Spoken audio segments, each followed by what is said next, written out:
so keep that in mind. Yeah, hey, forget I asked. That'll definitely Ew. Join the Discord. It was the least fun I've ever had playing this game. A small but vibrant and extremely humble community. No, I've seen the sleeves, but I'm like, you said you're suiting up and then you put your sleeve on. Thank you for saying that. Because I'm a demon on the keys. Next thing I know, we're both dead. I immediately left the lobby. In Vietnam. What are they playing for? Are they playing to win? Stay humble. Stay humble. We are live. Welcome to. That was a good one. That was a good one? I like that one actually. Yeah. Why? It seemed identical to me. Well, because your mic didn't shit out, I think, is the biggest reason. Oh, interesting. Yeah. I'll keep that in mind for sure. Welcome to the Dropshot, episode number 87. My name is Casey, also known as Razinon, and I am joined, as always, by my good friend Tanner. Tanner, God, I'm so glad you got those lights, dude. Your room, it doesn't make me angry looking at your webcam anymore. I'm really pleased about it. So that's crazy. Okay. Anyway, Tanner, say hello to everyone. What's going on? Hello. How are you guys? I'm doing well. I hope everyone else is doing well. But I don't care that much about the people listening. But here are the people whom I very much would like to know if they are doing well, and they probably are doing well, right? Because these are people with such high IQs that they seamlessly, just effortlessly traverse through life because they're so fucking smart. And here's how I know that they're smart. It's because, of course, they joined the fucking Patreon, patreon.com/thedropshot. Welcome to our new patrons, Nick W., Manny C., Adam M., Hank Swift, Mick Bango, who cheated last night. We'll get into it. Hank F. He didn't actually cheat. That's a joke. Peter R. Dirty Nate, Trevor W., Brutal Smack, Patrick B., and Lamp Post. The rest of your name cut off. Also, probably change it. Welcome to the Malone. Lamp Post Malone. Big change it. Oh, I see what he's going for there. Yeah, that's the biggest change it I think. We see what he's going for, and it's a change it. Yeah. Yes, that's correct. So, nonetheless, welcome to the Patreon, boys and girls. Patreon.com/thedropshot. 4 bonus episodes a month.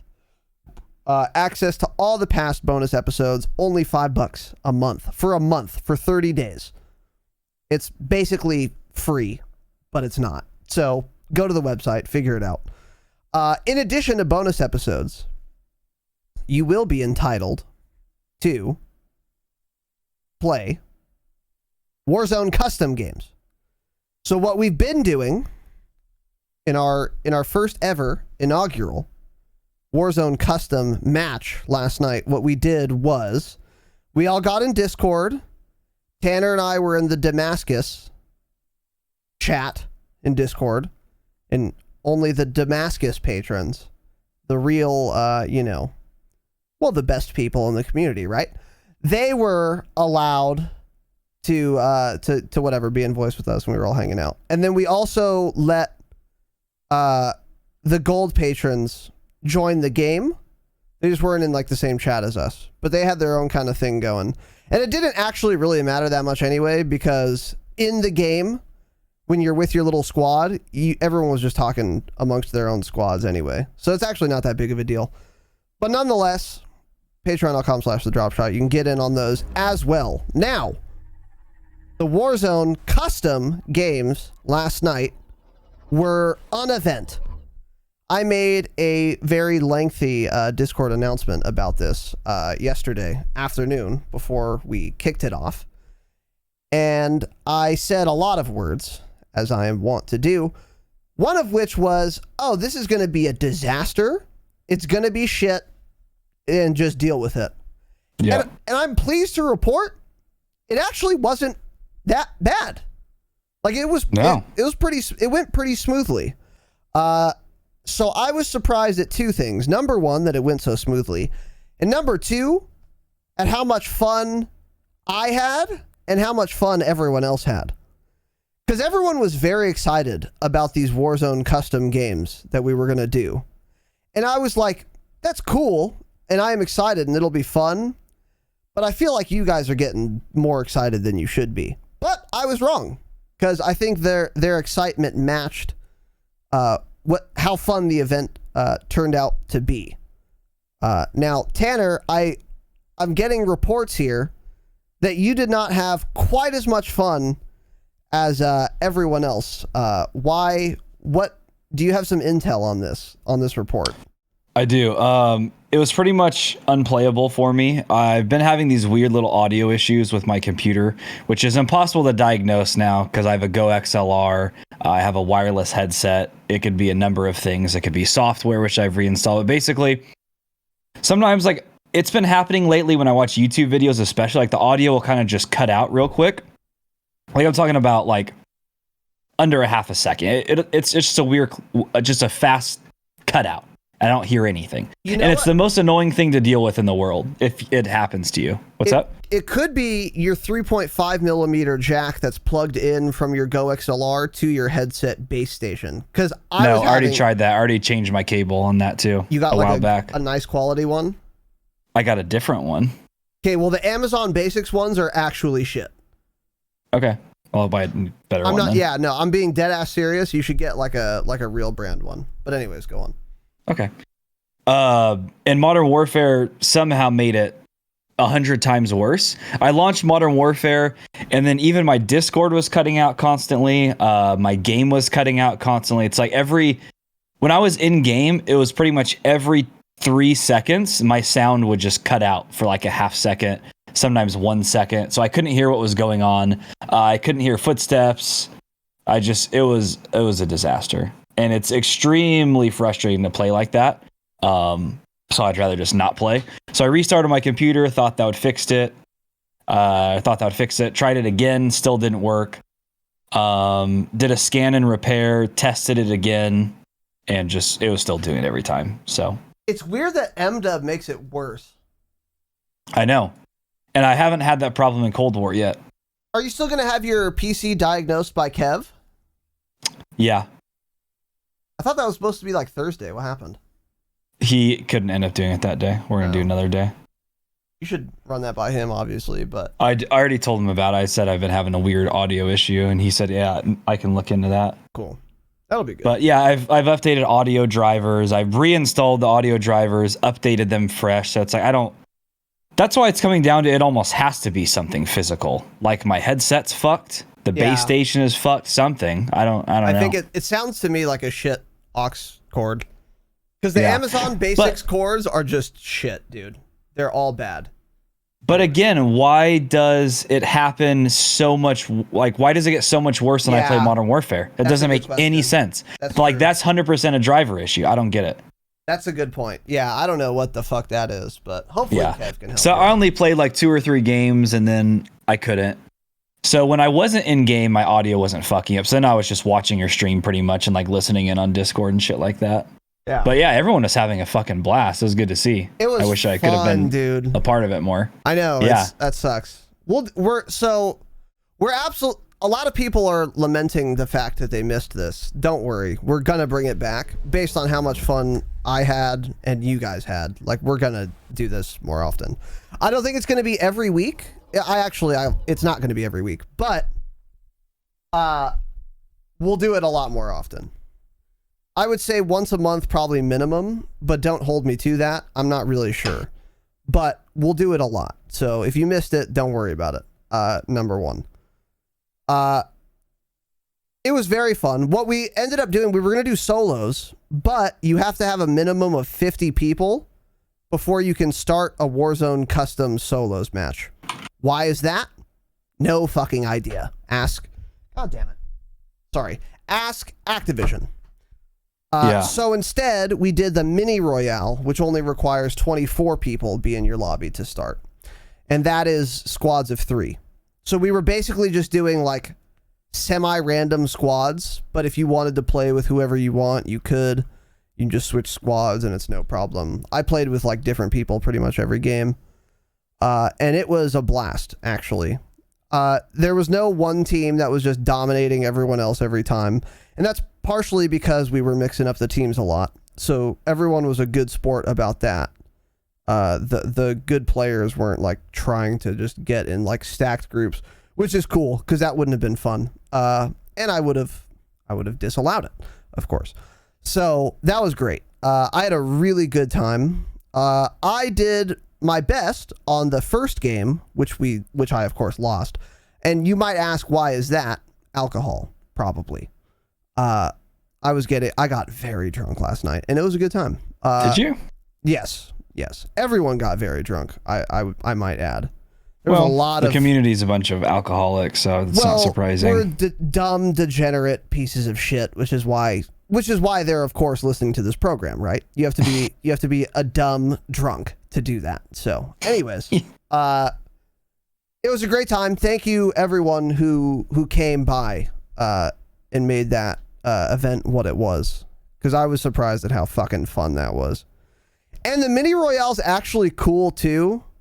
Like, I don't even know if I would want to do regular solos with the whole ass map, because the mini royale was super cool too, because shit started quick, man. Yeah. It starts with a pretty small circle. So you like land, a loadout's going to drop in like 10 seconds, and then just kind of right away you're getting into it. So it was really fun. And we'll continue to do those moving forward. Maybe with a couple amendments and whatever. And then we're also tossed around the idea of a tournament. Won't be for a while, but I have some thoughts. Goated Out, friend of the program, sent me a very informative PM this morning. So thank you for that, Goat. And I'm probably going to take like all of his advice on that topic. But that's for another time. So anyways, that was a good time. And thank you all for joining. And then that is pretty much it for announcements for me, other than to say today we will be continuing our question and answer episodes. We are still quite far behind, so we're going to try and chug along and get at least to like Cold War era questions.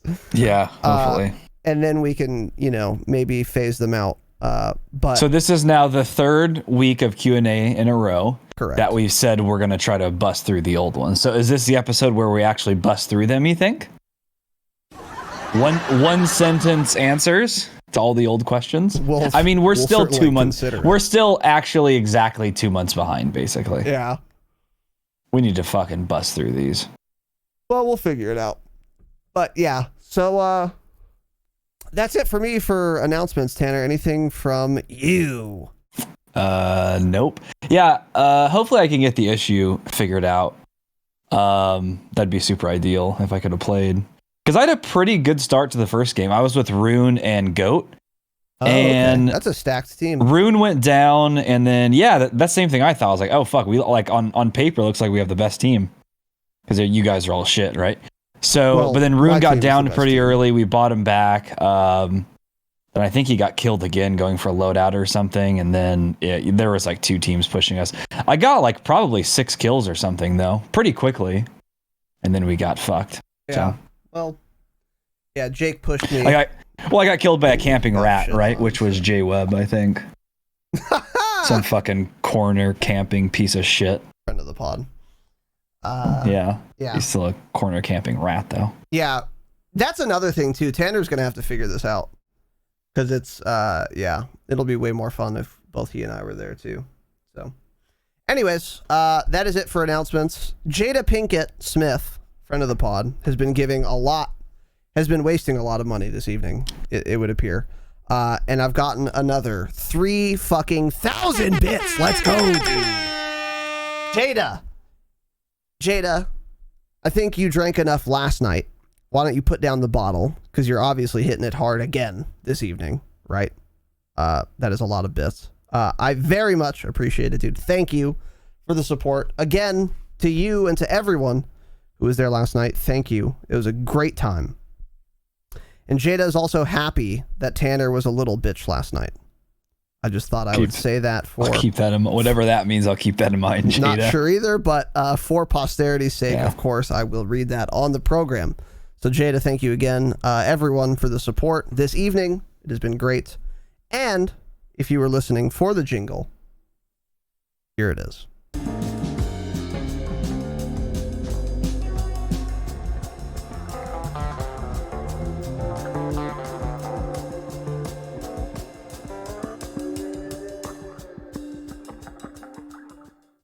All right. So, as I said in the announcements, if you skipped them, you're a piece of shit. Patreon.com/thedropshot. You're not escaping that plug, rat. But yeah, as I said in the announcements, we are doing another Q&A today, which is obvious from the title of the program, so it's not even worth saying. But first, as always, playlist updates. This evening, we actually have one, which I'm actually curious to get Tanner's thoughts on. New First Strike playlist for Cold War. So this is a Sixes playlist, and it is a variety of game modes, and it takes place on the 2 Strike maps. And the Strike maps are just subsets of the Combined Arms maps. So to remind you, that would be Armada Strike, which is just the Armada Combined Arms maps, but like only C. And then also Crossroads Strike, which is the Crossroads Combined Arms map, but only, I don't even know if there's a flag there. A? No. B? Doesn't matter. A really small portion of Crossroads. That is it's B. There's a B flag there. There's a B flag there. Okay, yeah. So that is Crossroads Strike. So just those 2 maps, there's a playlist for that. And it's called First Strike. Tanner, what are your thoughts on this, actually? I'm curious. It actually sounds like a decent playlist, to be honest, because Crossroads Strike is actually surprisingly a pretty good map. One of the better Sixes maps for sure. Armada Strike, I haven't played a whole lot, but I love Armada on Combined Arms, and that's the area I usually play, is what Armada Strike is.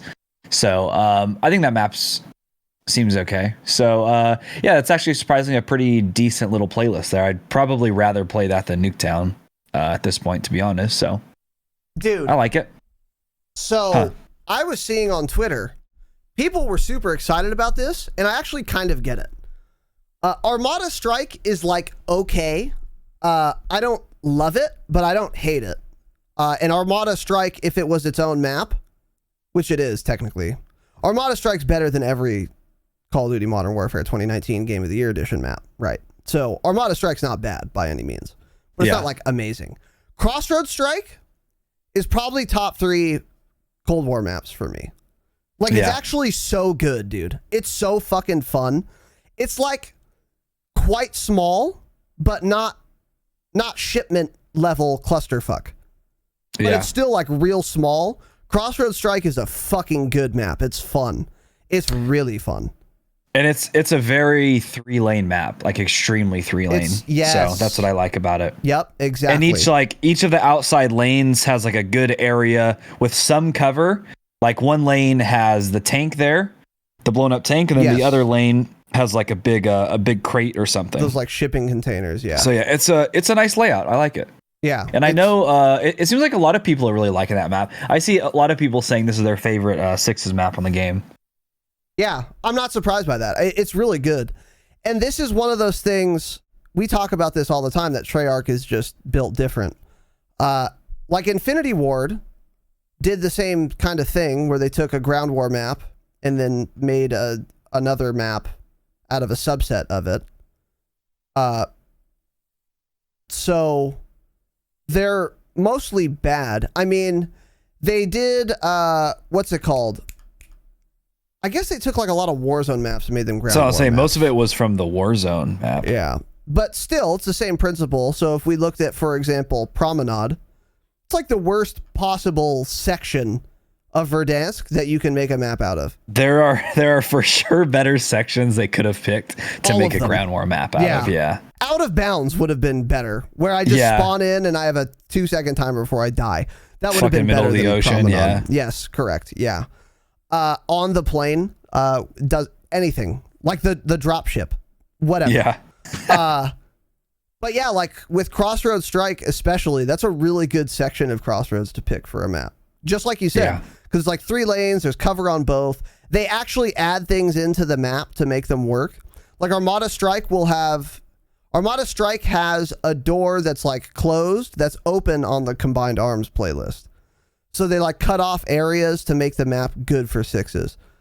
So I think they do a great job. So anyways, that's the playlist update, and I'm pretty pleased to see it. So yeah, that is that. And without further ado, let's get into it. Q&A. And our first one from October 7th of 2020, the year of our Lord Jesus Christ, from Chewy. Okay, with a question. How will your bosses react when you tell them that you are leaving to pursue the Dropshot LLC full time? That is an interesting question. Tanner, your thoughts? Mine would... I think everyone would just be more confused than anything, just because I've never really talked about it before. So they'd all be like, what the fuck are you talking about, right? Something along those lines. They would be upset for sure. Like, they would basically beg me to stay, to be honest. Would you feel bad, or would you cackle in their dumb face? Well, if it gets to the point and they're like, I'll pay you an extra $5 to $7 an hour, I'd be like, okay, I'll still stay around, right? Yeah. Maybe. Yeah. Maybe I'll stay. Maybe I'll stay. Yeah. For a little bit longer. No, I would feel kind of bad though, to be honest, because there's not a whole lot of employees there as it is, especially when it comes to people that actually like know things and know what they're doing. There's not a whole lot of that there anymore. So, yeah, he'd be upset. I'd already in the past, like years ago, when I was thinking about leaving for like other things, he'd say like, "Oh, like what would it take? Well, like what would it take to like keep you to stay? Because I really don't want you to leave." Blah blah. So damn, I don't know. That's crazy. Are you being like groomed for store manager? Is that the vibe you're getting? I mean, that'll never really happen because there's not enough employees, and the 2 owners are the ones that do that. So. Oh. Okay, interesting. I mean, that's basically what me and one of the other girls who've been there longer than me are, though. Yeah, that makes sense. But, yeah. So I work like Tanner works at like a pretty fucking a real small store. Very few employees, like you said. So he has like a relationship with people he works with. Which is quaint. I work at like a corporation. Your like boss doesn't even know you. My boss knows me, but like she doesn't give a shit about like me, which is fine. I'm not mad about that. I don't give a shit about her either. I mean, she's cool. She's a nice She's person. a friend of the pod. She's absolutely not a friend of the pod. That's the point. She's just like she's like some lady that's like my boss. She's just a middle manager, you know, she's cool, whatever. But so yeah, I don't have any I have no loyalty to this company. I mean, it's a good job. But anyways, how would my bosses react? Well, I wouldn't tell them that I'm leaving to pursue the Dropshot Call of Duty podcast full time. I would just put in my 2 weeks and... Really? Yeah, why would I? Yeah. I'd be like, I guess you don't know them, so yeah, it doesn't matter. Yeah, I'd be like, hey, here's my 2 weeks notice, figure it out. Yeah. I think I would be okay, we don't give a fuck, but yeah. I think I'd kind of be fucking my people over too, though. Because I have like a job title, and my job title's to do like 4 things. But they've trained me over like these 2 years, almost 2 years, to do literally like 25 things. Oh, geez. So I've just filled a lot of like little gaps, and they've fired people because they don't need them anymore because I'm filling those gaps. And then they gave you a 50-cent raise to make up for it. Yeah, right, exactly. Because they're a rat company. They gave me a not great raise to compensate for it, and I was like, and I had my last like review, and I was like, this is not enough for what I do. And then she's like, well, deal with it. I can't do anything. And I was like, okay. Whatever. Oh, really? You said, oh, damn. Okay. Yeah, of course. I was like, That's crazy. I'm fucking destroying this job. Like, I want more money. But she was like, yeah, well, no, it's not in the budget, blah, blah, blah. Just the corporate fucking diffusion not in the of budget. responsibilities. Yeah, that's crazy. So I was like, whatever. Because this was pretty recently. This is I told you. It was probably like 2 or 3 months ago. So in the back of my head, I was like, okay, I'm leaving soon, hopefully anyway, so I don't really give a shit. Because I don't actually, I mean, I'm not there exactly for, obviously I'm there for the money, but, you know, the main reason I'm there like right now is the 401k and the insurance. Yeah, that's the only reason. Yeah, so anyways, I don't know how they would react. I don't fucking care though. Their opinion means nothing to me. So my coworkers, that would be funny though. That's a different conversation. Because if I put in my 2 weeks, they'd be like, "Oh, like where'd you get? Where are you working now?" And I would tell them I'm the host of the hottest up and coming podcast in gaming, the Dropshot of Call of Duty podcast, and they would be like very confused, Like what? Because at my job, I don't work retail, so like we talk to each other, but not like super often. There are times where I go into work and I don't use my voice for 8 hours. This actually happens like pretty often because I don't work retail. I don't have to talk to customers. Sometimes You don't talk to anybody. I literally don't have to. Yeah. Sometimes I have to like call another department to like get something sorted out or whatever. Like, hey, Susie, you dumb bitch, send the invoice. But do you actually work with the Susie? No. Okay. No, I don't. No, I wouldn't. I'm not. Anyways, Oh. but yeah, there are times where I'll just go like 8 hours without saying anything. So if I did put in my 2 weeks and they were like, what job did you get? It's like, oh, I host a podcast. You'd be like, what? You do? Like, I didn't even know you could talk. I thought you were on Yeah. mute. This is Oh, you so speak? weird. Yeah. Oh, you can use your voice. So that would be interesting. But yeah, I don't know. So anyway, there's your 1 sentence answer. Let's move on. Hit Show Block asks, thank you, Chewy. Will you forget the day ones? Like if you guys blow up and be famous, would you remember the subs who've been there since day one? Or will the money change you? This is an interesting question, Tanner. What are your thoughts? Will I forget the day ones? I already forgot them. No, I'm just kidding. I like no, why how would you I cut it off short? That was well played. I didn't want to be that mean. No, I don't think so. Know who, like, when I think of an OG specifically, know who comes to mind is Damascus. Damascus Impaler, right? Yeah, true. Damascus Impaler was about as OG as you can get. He was like one of our original subs. He subbed to us both for like 8 months, like ahead of time. Like he still subbed through us to like next February or something. He I did think. Like an 8 month at once. Yeah. He doesn't come around much anymore. He pops in Discord every now and then, like post shit. But no, I don't think I'd ever forget about the day ones.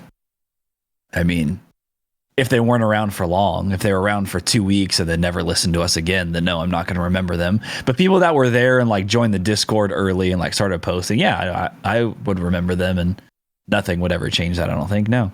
But would the money change you? So it's not just a. I don't think so. No, It's I don't know. question of just Give like- me money. Give me money, and we'll find out. Right? Yeah, true. True. Hit my PayPal. Yeah. We'll test that. Mm-hmm. But no, I don't think so. Because like, it's not like I'm gonna get Hollywood money and all of a sudden just have a $100 million in my bank account. You know? Well, that energy. Okay, yeah, maybe we'll see. Spotify. We're the next Joe Rogan. We're open to licensing Spotify. But. Yeah, Spotify's gonna offer us $50 a year to stick with only them. Yeah. No, we're gonna have to pay them $50 a post on Spotify I'm again. surprised they haven't fucking removed us from their platform yet. Yeah. So. Yeah, we're next for sure. So no, I don't think the money would ever change me. No. Yeah. This is an interesting. I'm not a prick, right? Well, okay, we'll get into it. Will I forget the day ones? No, I don't think so. No. Like I remember day ones from SWOTOR 7 years ago. Like I don't know. No, I don't think I would forget them. If you guys blow up and be famous, would you remember the subs who've been there since day one? Yeah, like there have been some people who have been around for a long fucking time and like have just rode this bitch out. of course I'm not going to forget these people. Like, of course not. And of course I wouldn't treat them differently. Because, yeah, everyone likes the popular thing. So if we were ever to be fucking huge, you know, like people watch like really big streamers because everyone else is watching the really big streamers and talking about them. Yeah. So it almost forces you to watch that big streamer yourself so that you can get in on the conversation, because it's like watching like the Super Bowl or something. Like, even if you're not that interested in football, you might watch the Super Bowl because that's what everyone else is doing and that's what everyone else is talking about. You might that's what I do. Which is also, I watch the fourth quarter of the Super Bowl if it's a close game. Yeah. Half of it, the last half, maybe. Or I'll watch Last the 2 highlights. minutes. Yeah. Well, yeah. I go for the food for Only if sure. it's overtime. But yeah, like, so it's easier for new people to like join if you're like super popular than like day ones, as you put it. So no, I would take note of that. And it would signal to me that if someone was there, since we were a small but vibrant and extremely humble community, that means they actually like the program and they're not like clout chasing or like bandwagoning or anything. Yeah. So Good point. no, I wouldn't. I don't think I would do that. And will the money change me? No, I don't think so. I mean, yeah. Trying to think of how that could even possibly be the case. I don't know. I think it's obvious to most people who've listened to this program for a while.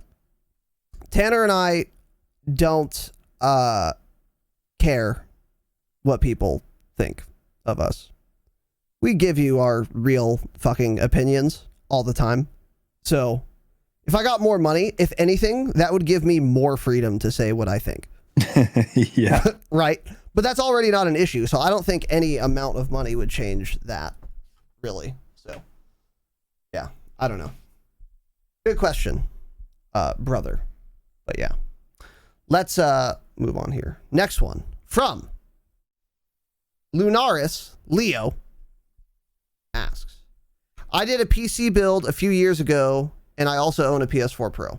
I've grown up on controller, and being in the working class, don't have much time or really desire to switch over to KBAM.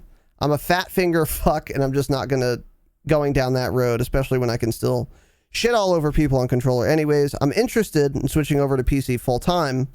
When I tried with controller on PC, it just didn't feel as smooth or fluid, and it felt like there was possibly a bit of latency I didn't like. My question is, what controller would you recommend for PC gaming if you had to choose? Tanner. The regular controller an Xbox One comes with. So that's the only one I've ever used. Yeah, Lunaris, know. there's a brand, an aftermarket brand of controllers, and I actually mentioned it last week or 2 weeks ago. I fucking forget what it's called though. Someone in chat tell me what the controller brand is called, please. The one that is not Scuff, because there's like a more reliable one that has like pretty good reviews. Fusion Pro. Okay, Jake said it. I trust on this topic implicitly. So, Fusion Pro. But also, the reason you didn't like controller on computer is probably because you might have had your FOV too high or something. You have to like research what your max FOV can be on PC if you're using a controller, because if you make it too big, too wide of a field of view, it fucks up your aim assist, and then it's going to feel shit. I'm guessing that's what happened to you, because latency doesn't actually make sense. I don't know what you mean by that. Your PS4 also had latency. So whatever weird thing you're feeling that you can't quite describe, it's probably something to do with your field of view being too high and it making your aim assist fucked. What were you going to say, Tanner? No, yeah, I was pretty much just going to say what you said. Yeah, it's probably something to do with the field of view, because especially on Modern Warfare, there were a lot of issues with controller on PC at some point. I mean, he posted this in October, though. I'm pretty sure it was fixed well before that. But there were issues where like aim assist wasn't working correctly. And I think there was like a little bit of lag when you use a controller on a PC. But that's supposedly all fixed now and should be a lot better for Cold War too. So yeah, that's what Jake recommends. The chat's also saying Battle Beaver is good. That's what they're all saying. Yeah. So yeah, there's another choice too. Yeah. But yeah, Scuff is the most popular because it's like the G Fuel of controllers, because every pro has a code. No, seriously, because every pro has a code. Yeah, you're right. But if you actually pay attention to these things, you'll see these pros talking about like, damn, I'm already on like my 5th Scuff for Cold War. And it's like, bro, the game's been out a month. I don't care what you're doing. That's not a good quality product if you're on your fucking 5th one or something, you know?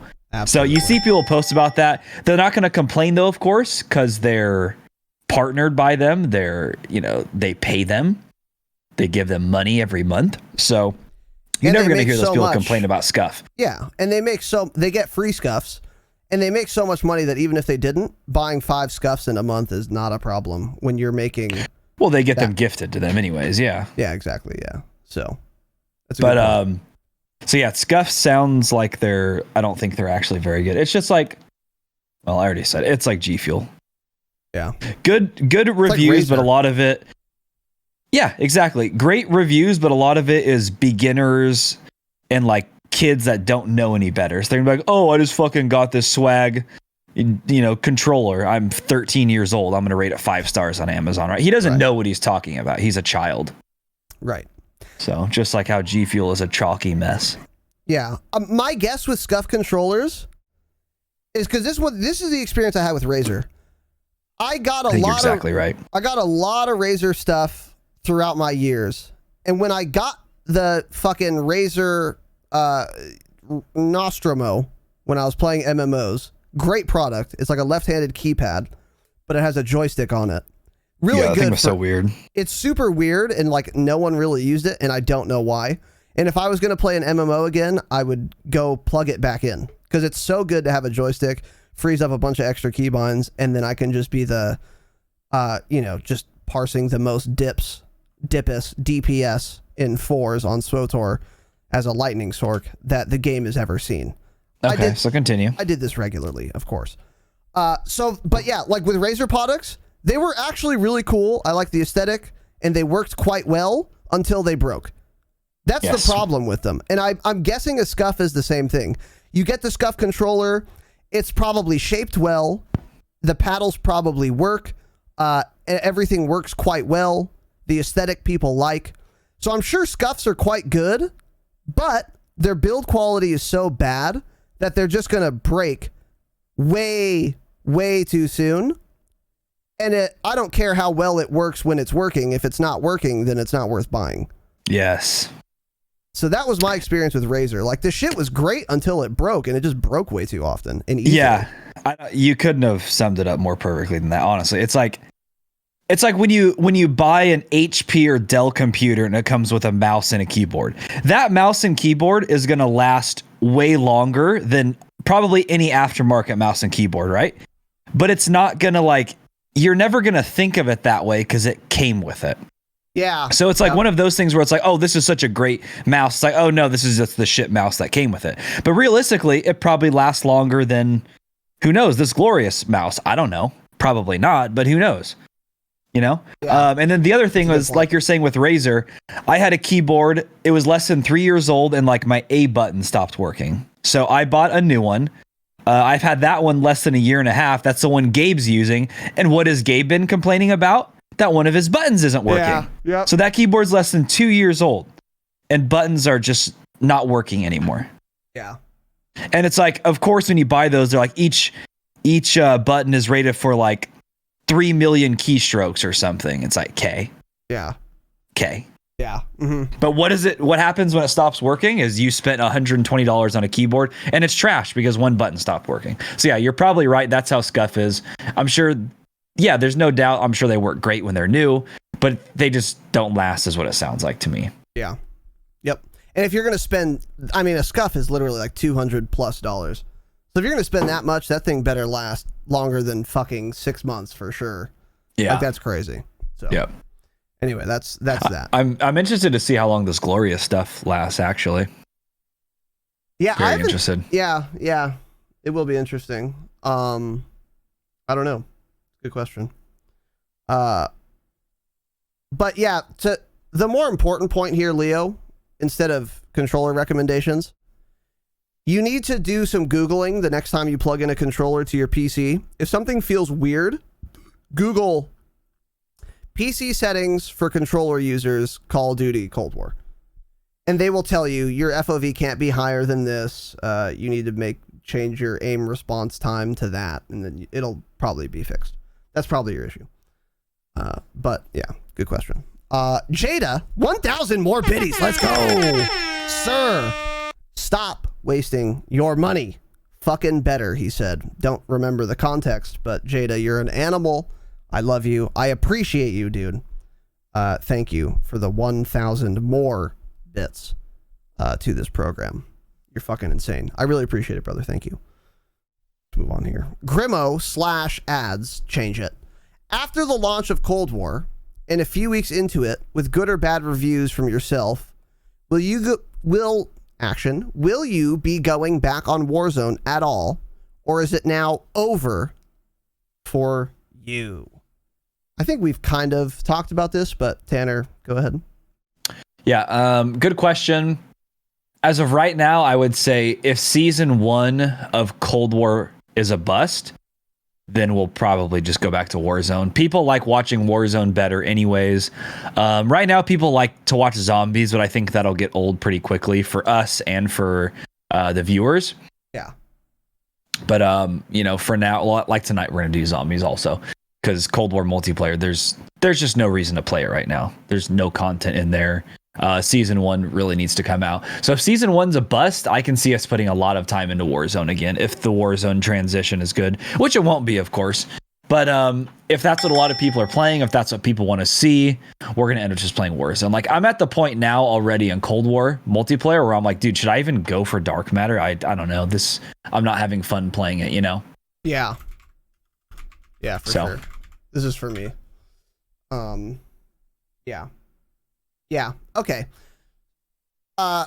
So I'll say this.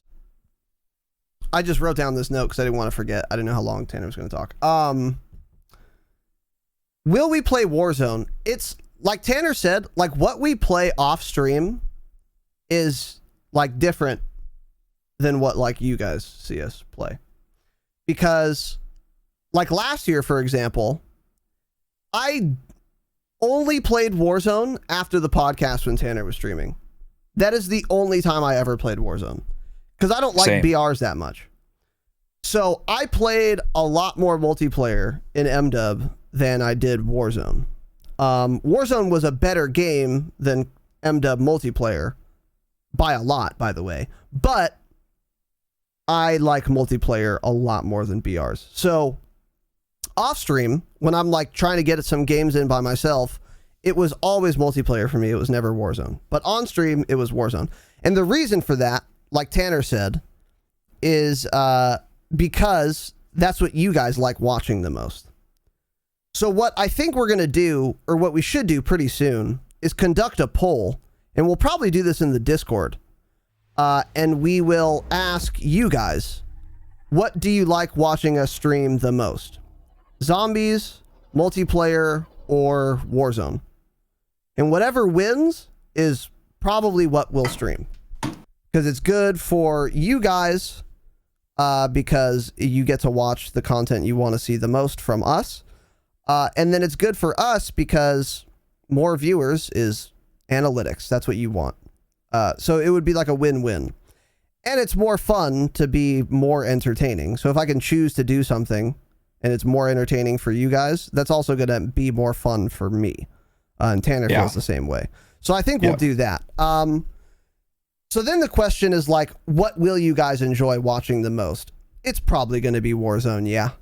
I don't see a world where it's anything but Warzone. So yeah, honestly. So I think we will be going back on Warzone. Yeah, I think that's probably going to be our main streaming focus, like next year, probably, like in January. I think it'll just be Warzone for like a very long time. And I then, think so. And then, and then when like new seasons drop, if there's like Raid, when Raid comes out, we're playing Raid on stream, obviously. But outside of that, I think the standard on stream is probably going to be Warzone. So Yeah. And I was, like we wanted to stream and play multiplayer, but every time we would do it, we wouldn't get nearly the amount of viewers because people wanted to see Warzone. So I'm just at the point now too where if I'm having more fun in Warzone in Modern Warfare, I kind of just ended up playing Warzone anyways. That's what you guys wanted.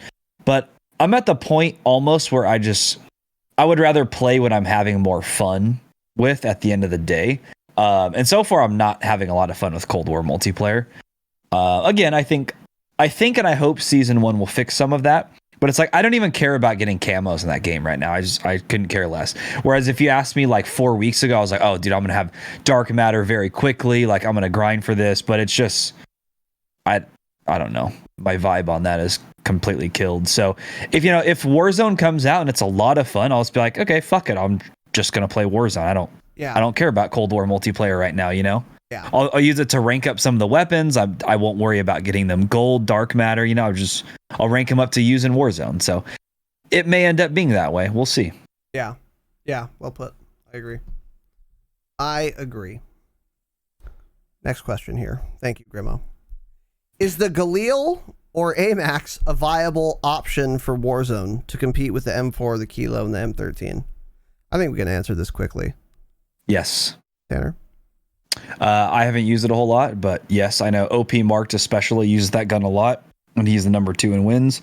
Friend of the pod. So, I don't know. That's all that really needs to be said. It's definitely a viable option. It's probably not as good as like the Kilo, but people like it for some reason. I've tried it out. I didn't like it personally, but a lot of the top guys will run it, so it's good for sure. Yep. It's in that category. Yeah. So, Phantasm Actual. First of all, the Galil's better than the M4 and the M13 for Warzone. So I don't know why those are in the conversation. The M4 and the M13 are just not good on Warzone. The M13 is better at close range, but everything else the Galil is going to be way better at, yeah. Yeah. So the Kilo is still better than the Galil. I would say most people think that. The Ram is also in that conversation. I would say those three and maybe the Grau are like the assault rifle meta in Warzone right now. So the AMAX is definitely in the conversation. Between those 4, I would say you should use whatever AR you enjoy using the most because they're all pretty close. But if I was just looking at a spreadsheet, Kilo's the best AR in Warzone right now. I think it's hard to deny. But the AMAX is it's viable for sure. It's viable. It's like top tier AR. So, yeah, I think it's fine. But also, when Cold War comes out, maybe a different AR becomes meta. Kind of doubt it, but maybe. So, take this with a grain of salt, because the meta will shift when Cold War comes out. Yeah. Likely. So, next one is from a 12-year-old, Tyler08, a drop child, asks,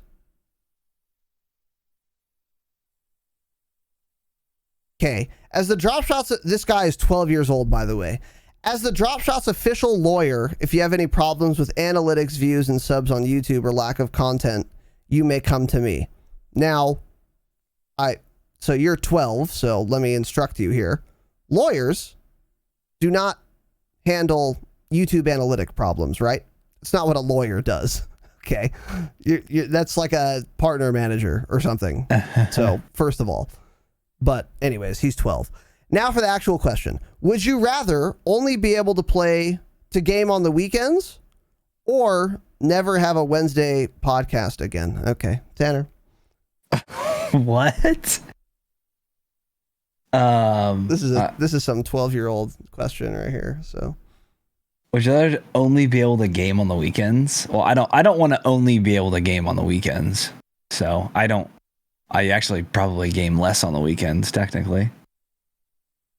So I guess that I'd rather never game on the weekends again. Is that what I don't understand it. You can either only game on weekends and keep your Wednesday pod, or give up your Wednesday pod, but then you can play games whenever you want. I guess I'm giving up the Wednesday pod. I don't know. Yeah. It's one of the worst questions we've ever been asked. It is. Thank you, Dropshot. It is definitely top 10 worst questions we've ever gotten for sure. Yeah. But Tyler is also 12 years old, so he's forgiven, of course. 12 years old. I don't know how he got in the Discord. I like it though. I like his moxie. I respect it. Yeah. But this is a disaster of a question. Yeah, I'd give up the Wednesday pod, and then I would do it on Tuesday. So. Okay, I'll be right back. Just keep answering the next question. Okay, right back. Go for it. Thank you, Tyler. Good try, brother. Miss Lemur Party, dumb bitch, with the 1,000 biddies, liar extraordinaire, by the way. It's a joke. She's mauled. Young, vibrant, nubile Miss Lemur Party, thank you. The 1,000 biddies, bitterinos. No message attached. I got a little wave, a hey guys, and that appears to be it. But Lemur, thank you for joining us this evening. Thank you for playing last night, by the way, as well. Now, am I super mad that you and Viking were too fucking dumb to use voice chat last night? Of course I am. Of course that's true. But still, you're forgiven. I like you. I like Viking. And thank you. Excuse me. Thank you for the support, young lady. Honored, humbled, and privileged. I appreciate that for real. Thank you, Lemur. And now let's move on to our next question from King Camper. 80% of the pod's content is shitting on the current COD, MDub, at the time of this question. If Cold War is indeed a gem, what is the contingency plan regarding content going forward? Okay, now, King Camper, kind of a good question, but the root of this question stems from this idea that Tanner and I are just negative Nancy assholes. Maybe it doesn't quite stem from that. So on October 12th, at that time, more than 80% of the pod was related to shitting on Call of Duty Modern Warfare 2019 Game of the Year Edition. Obviously, that's true. That's because, though, what we have to remember about that, this little kind of fact here, MDub was a terrible game. So there was no way to talk about Modern Warfare without shitting on it. You can't, it's literally not possible. So we were forced every single episode to talk about how bad the game is. Because we were talking about the game. And it's so bad that you can't talk about a bad game without sometimes mentioning that it's bad. Right? So in the case of Cold War, if Cold War is indeed a gem, what is the contingency plan regarding content going forward? I think I have been quite even-handed on the topic of Cold War. And so is Tanner. Tanner just has a way worse opinion of Cold War than I do. I think Cold War is quite good, and the pod still seems to be chugging along fine, right? Because I am happy. I have a lot to say about anything that happens with Call of Duty, this franchise, whether it is good or bad. So something will happen, something will get released, something will be done. We will tell you that it's been done or happened or released, and then we will explain why that's a good thing, why that's a bad thing, or why it doesn't matter. And when Cold War has released things or done things that are good, we tell you what the thing was, and then we explain why we think it's good. I don't think that is... I don't think that's a problem at all. I mean, I want these games to be good. I fucking play them. Like, I would love to have a podcast where I'm just like, this is the best Call of Duty of all time that's ever been made. It has almost no problems. I would love to do an episode like that someday. Not this year. Not this year.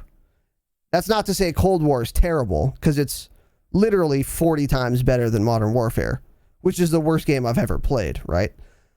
But Cold War still does have a very long list of problems. Actually, not that long of a list, but some of the problems are pretty severe. None as bad as Modern Warfare, because Modern Warfare is the worst game I've ever played, and I can't stress this enough. Cold War is a way better game. But, yeah, I don't know. I have no problem if the game is good. I would hope that it would be. That's good. It's kind of hard to answer now. I don't know. we had a lot of ideas, and the game's not in the best place to do a lot of those. I don't know if it was so much pod related. It was more just having fun and playing the game. I mean, we've still been able to do all of like the same Patreon episodes we wanted to do. That hasn't changed. He's saying if Cold War is really good, he was saying all this podcast is you guys shitting on MW. So when Cold War comes out, if you can't shit on it because it's actually good, then what will you do? Because the only thing you know how to I do can is find shit a on way the to game. shit on anything, Camper, so it doesn't matter. It could be the best game in the world and I'll find a way to shit on it, so it couldn't matter less, actually. True. So no, we'll find. There will always be something to shit on. It doesn't matter. So, and believe me, there's a lot in this game. But hey, we always have Warzone and Modern Warfare to go back and shit on if we want to, which we do talk about. Which we do and we will. And unfortunately, We because do of and we will. Warzone, we will continue to. So Yeah, exactly. yeah. Anyways, So- okay. Yeah, let's move on here. Bjorn asks the second drop child, another 12-year-old child of the program. This could be a long one, but here we go is how he starts this. By the way, it's 2 sentences. So when you're 12, 2 sentences is a long one. Well, the question he's asking is pretty loaded. Okay. Oh, I see. If you could become Bobby Kotick for a day and edit the game Cold War in any way. Oh, he edited this post hoc. How interesting. Oh, wait. Yeah, He did edit it at some point. He edited it. Well, he mentioned edit the game Cold War. So he went back and edited this after Cold War came out. Very smart, young man. Very smart. So if you became Bobby Kotick for a day and you could edit the game Cold War in any way, would you change the time to kill streaks, anything in Warzone, or would you just sit around giving your personal cell phone number to your eighth phone to 10,000 people? Very good question. That's indeed what Bobby Kotick does. Yeah, enemy of the program. Oh, I would change virtually anything, right? I would stop making maps. I would just put remastered maps in, or I would hire people with a brain and, make maps that the player base wants, which are still just regular 3-lane maps. I don't know why Modern Warfare tried to get away with that or from that. Nobody liked it. We all still like 3-lane maps. It's what Call of Duty. It's how Call of Duty should play. So I would do 3-lane maps. The time to kill, I would have the time to kill higher for sure. I still think it's too low. It's too close to Modern Warfare. I would prefer like BO4. The kill streak system in general in this game is terrible. It needs a complete overhaul. You shouldn't be awarded. You shouldn't keep your score streak after you die. I'm sorry, but you just shouldn't. It creates streak spam. It's good for, or it lets really, really bad players get score streaks even if they shouldn't. Because I mean, they only have to get a few kills and then they'll just keep dying and getting kills. Eventually, they'll get their streak possibly, even if it takes all game. I don't think that should be the case because, I mean, skill-based matchmaking is already in the game. They're playing people that are their level that are just as shit as them, so it shouldn't matter. Skill-based matchmaking should be removed. Anything in Warzone. Warzone's honestly pretty decently solid. It just needs a new map. I think a new map could do wonders for Warzone, actually. I don't know if it's just the game I don't like or if it's the shit fucking map. You know? Yeah. I feel like a lot of it just comes down to the shit map. So, yeah. Okay. I don't know. We could talk about this for 2 hours, which we're not going to do. So there's the quick points right there. Yeah, I'll be quick. Okay, so if I was Bobby Kotick for a day, the first thing I would do is I would call Joe Apricot and I would say, "You're fired and I hope you become homeless. And I'm firing your entire development team, you dumb fuck rat. And you should kill yourself." In game, of course. That's Of course. the first thing I do, dude. I wake up, I get one of my 8 cell phones, and I fucking speed dial Joe Apricot, and I tell him, "You and your whole development team are fired. And by the way, you should be shot by the state." That's priority number 1. First order of business is that. After I did that, Would I change the time to kill in Cold War? Not really. What I would do is I would lower the headshot multiplier by 20%. So headshots would still mean something, but not as much as they mean now, because it's too high and it makes gunfights too inconsistent. That's what I would change about the time to kill. After I did that, if the time to kill still felt too fast, even with the headshot multiplier reduced, then maybe make it a little slower. But I think I would just start with the headshot multiplier and toning that down. Kill streaks, I actually have a pretty good thought on this, because they want to allow shit cans to get UAVs every game. I actually don't really have a problem with this. What I would do is I would have a very similar score streak system to the one we have now, except if you die, you lose 50% of your score. So you'll still have some score, but you'll lose 50% of it. So if you die close to like a streak, then you're going to get set back quite a bit, but you can still get there. You don't have to just get it all in one life. But I think there should be a penalty to dying. And I think I think you lower the cost of all score streaks, but then you also implement a system where if you die, you lose 50% of the current score that you have now. Kind of like how plunder works. Like you drop like some amount of money. That's like a ratio. That's what I would do. I would start there. Anything in Warzone, I would remove the Juggernaut from Warzone. I would fix the trains so they don't take me to the gas. I would remove stopping power as a field upgrade in Warzone. And I think that's probably about all I can think of right now. Because like Tanner said, everything in Warzone's pretty solid. And of course we need a new map, but that's coming. So yeah, that's kind of my short answer. Like Tanner said, I could talk about this. We could talk about this for an entire episode, but I think that's a good response for now. So let's move on here. Good question, Bjorn. Thank you. C Slade asks, what are the disadvantages, weird phrasing, of purchasing a gaming laptop versus a gaming PC? What brands hold up to their prices best as far as laptops go? Tanner. I don't think laptops just usually aren't a good investment unless it's like strictly for some sort of like work related usage. If you're getting a laptop for gaming, you're just flat out making a mistake. I mean, to start with, a lot of these gaming laptops, the monitors are only 60 hertz refresh rate. So I was like, okay, so why do you put all these nice parts in here when I can? That's so interesting. I never thought of that, dude. There's a lot of them that do that. Most of them now are 144, but it's like, I don't know much about gaming laptops currently, how they are, but I'm pretty sure there's probably no 240 hertz gaming laptops. And they all use 60 hertz like a couple years ago. So even when they could for sure move past that. They had the parts to definitely move past that, and they didn't. I don't know anything about the brands of them, but I don't know. I personally just hate laptops. I don't know how people use them. I mean, the monitor is just small to begin with. It's like you don't have USB ports to do anything. You pretty much can only plug in a headset to it. The parts get very hot in there. It's harder to upgrade things.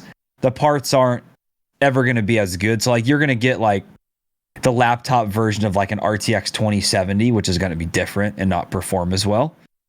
You know? Yeah. And like they have dog shit internal. Yeah, ones, yeah. It's like they have their own separate process, like different processors than desktops have. It's just, if you have the space to set a desktop and it's like you're not traveling all the time or something, then there's no reason to ever buy a gaming laptop ever.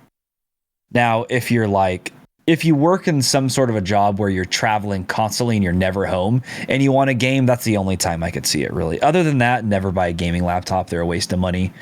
I mean, you're going to spend like $2,000 on a gaming laptop that won't even perform as well as like a $1,200 desktop build. Yeah. Mm-hmm. Yeah. So. Yeah. C Slade, the answer is super simple. Don't buy a gaming laptop. There's no reason to ever. I don't think there's any person for whom a gaming laptop makes sense. Period. Because if you're like, okay, let's say you're a commercial airline pilot, so you travel all the time. If you're so much of a nerd that you need to be gaming, like when you fucking touchdown in Tahiti for a day before your next flight home or whatever. If you're that hardcore, just fucking bring your desktop. It's actually not that hard. Well, I don't know about I swear to God, dude, it's not that much bigger. I don't know about that. Well, okay. It is, but okay. I really don't So you're think going to so. bring your fucking monitor, your tower, all Yeah, your you're kinda right. cables. You're That's right one of when the you think about the monitor, you yeah. say a lot of dumb things on this program. That was actually possibly the dumbest. It's possible, yeah. Okay. All right. That's touche. why you can't bring a carry-on on your flight, because the fucking pilot has his tower in there and his 27-inch monitor This is in the cockpit Alienware weighing and it his 3 down. monitors. Yeah, for sure. Yeah, you're a fucking dipshit. But Yeah. yeah, like my brother-in-law had bought. He had a gaming desktop, and then he's like, it takes up too much space or something dumb. I don't know. He ended up getting like an Alienware laptop or an Asus gaming laptop. And what did he do a year and a half or 2 years later? He built the whole PC. And the first thing he says, like, dude, this is so much better than the laptop. And I'm like, I told you. He spent like $3,000 on this gaming laptop to get like 100 frames in Warzone. I'm like, That's what? so crazy. Yeah. Yeah, it's the dumbest thing. And then he spent probably that much on a desktop and is on a way bigger monitor and still getting way more frames. Mm-hmm. So, Yeah. Yeah, I agree. I don't see Slade. I'd have to talk to you. But what are the disadvantages of a person who has a gaming laptop? All of them. They're all disadvantages. Heat is a disaster. It's gonna overheat. yeah. It's just gonna overheat. Proprietary chips that you can't replace. You can't swap out your CPU or your GPU or your RAM. Well, you can swap them out. They're just different. It's not like there's no Ryzen 5950X for a laptop. Yeah. Ryzen it's a different one. It's actually, the laptop ones are the 4000 series. So these Ryzen ones went the like 3900X to a 5900X because the 4000 series is their laptop line. So it's just weird chips. Yeah. Everything's weird about it. Yeah. So just don't do it, C-Slade. That's the answer. Don't do it. Yeah. Yeah. If you think it's because it's going to save you money, it's not, because you're going to want to upgrade. Yeah, exactly. It's just going to perform like dog shit. There's no reason to get a gaming laptop. By the way, people are talking about Stadia and like where you fucking connect to some other PC that has really good hardware and play an FPS on it. That's insane. Don't do that. Why? Why shouldn't you do that? Latency. You're going to have Is that so what much Stadia latency. is? Yes. Yes. Stadia is like dead already, isn't it?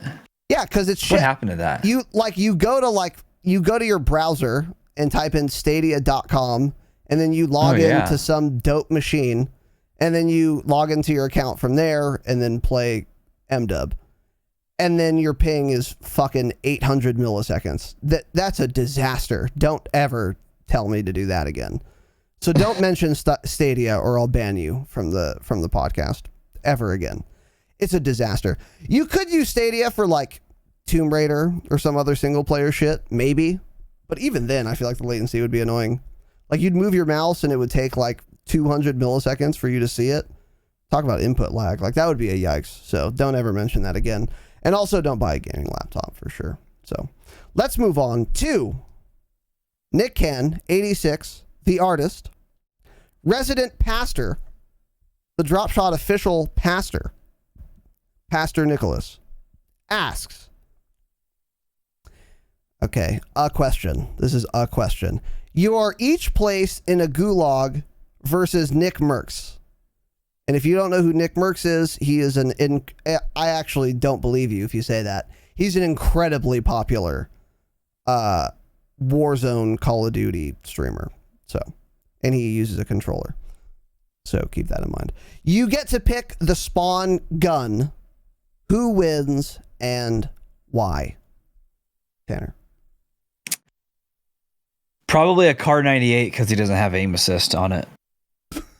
Car 98 and I'll shit on him. I'll spawn in. I'll jump around the corner. I'll fucking headshot him as he's pre-aiming. I think pretty much any other gun in the gulag I'm dead by, to be honest. Which happens often. I run around the corner and I'm just dead immediately, it just right? sticks to you, yeah. Yeah, it's a sticky boy and sticks to me and kills me. I think a sniper is my only chance at winning. Because again, he's one of those big streamers, but he's not that good. Like, you guys think he's good, but it's because he's playing with people usually that are way better than him. I mean, he's far better than the average player. He's good. But it's like there are way better players out there. Like, way better players. And it's like, those are the people he plays with. That's why he's winning. So. Yeah. Yeah, so for me, I don't watch Nick Merckx.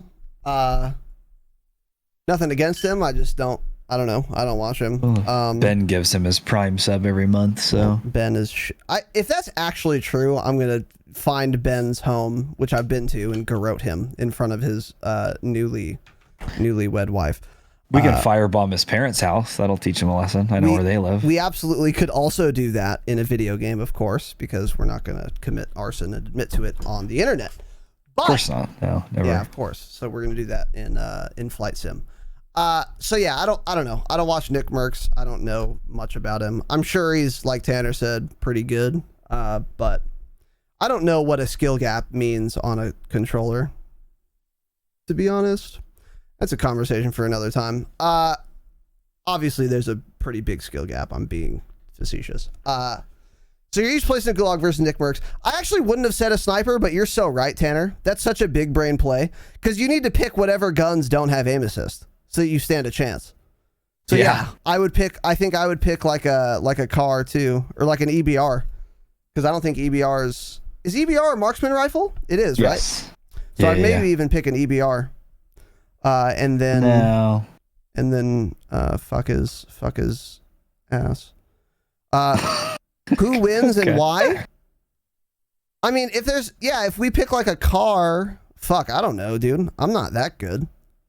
But if he doesn't have aim assist, right? Then I'm gonna win. So.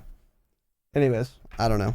Yeah, I'm not familiar. I've never watched a Nick Merckx stream. The only reason I really know of him is because he's so popular and people talk about him. And he was on the Scuffed podcast, Trainwrecks TV, Squad W, friend of the program's podcast. That's the first time I had ever seen him. He makes $10 million a year, right? So stop donating to him. Yeah, of course, donate to this program instead, because we do not make $10 million a year. Donate to twitch.tv/Razinon or twitch.tv/Tanner Dropshot only. Men, brother.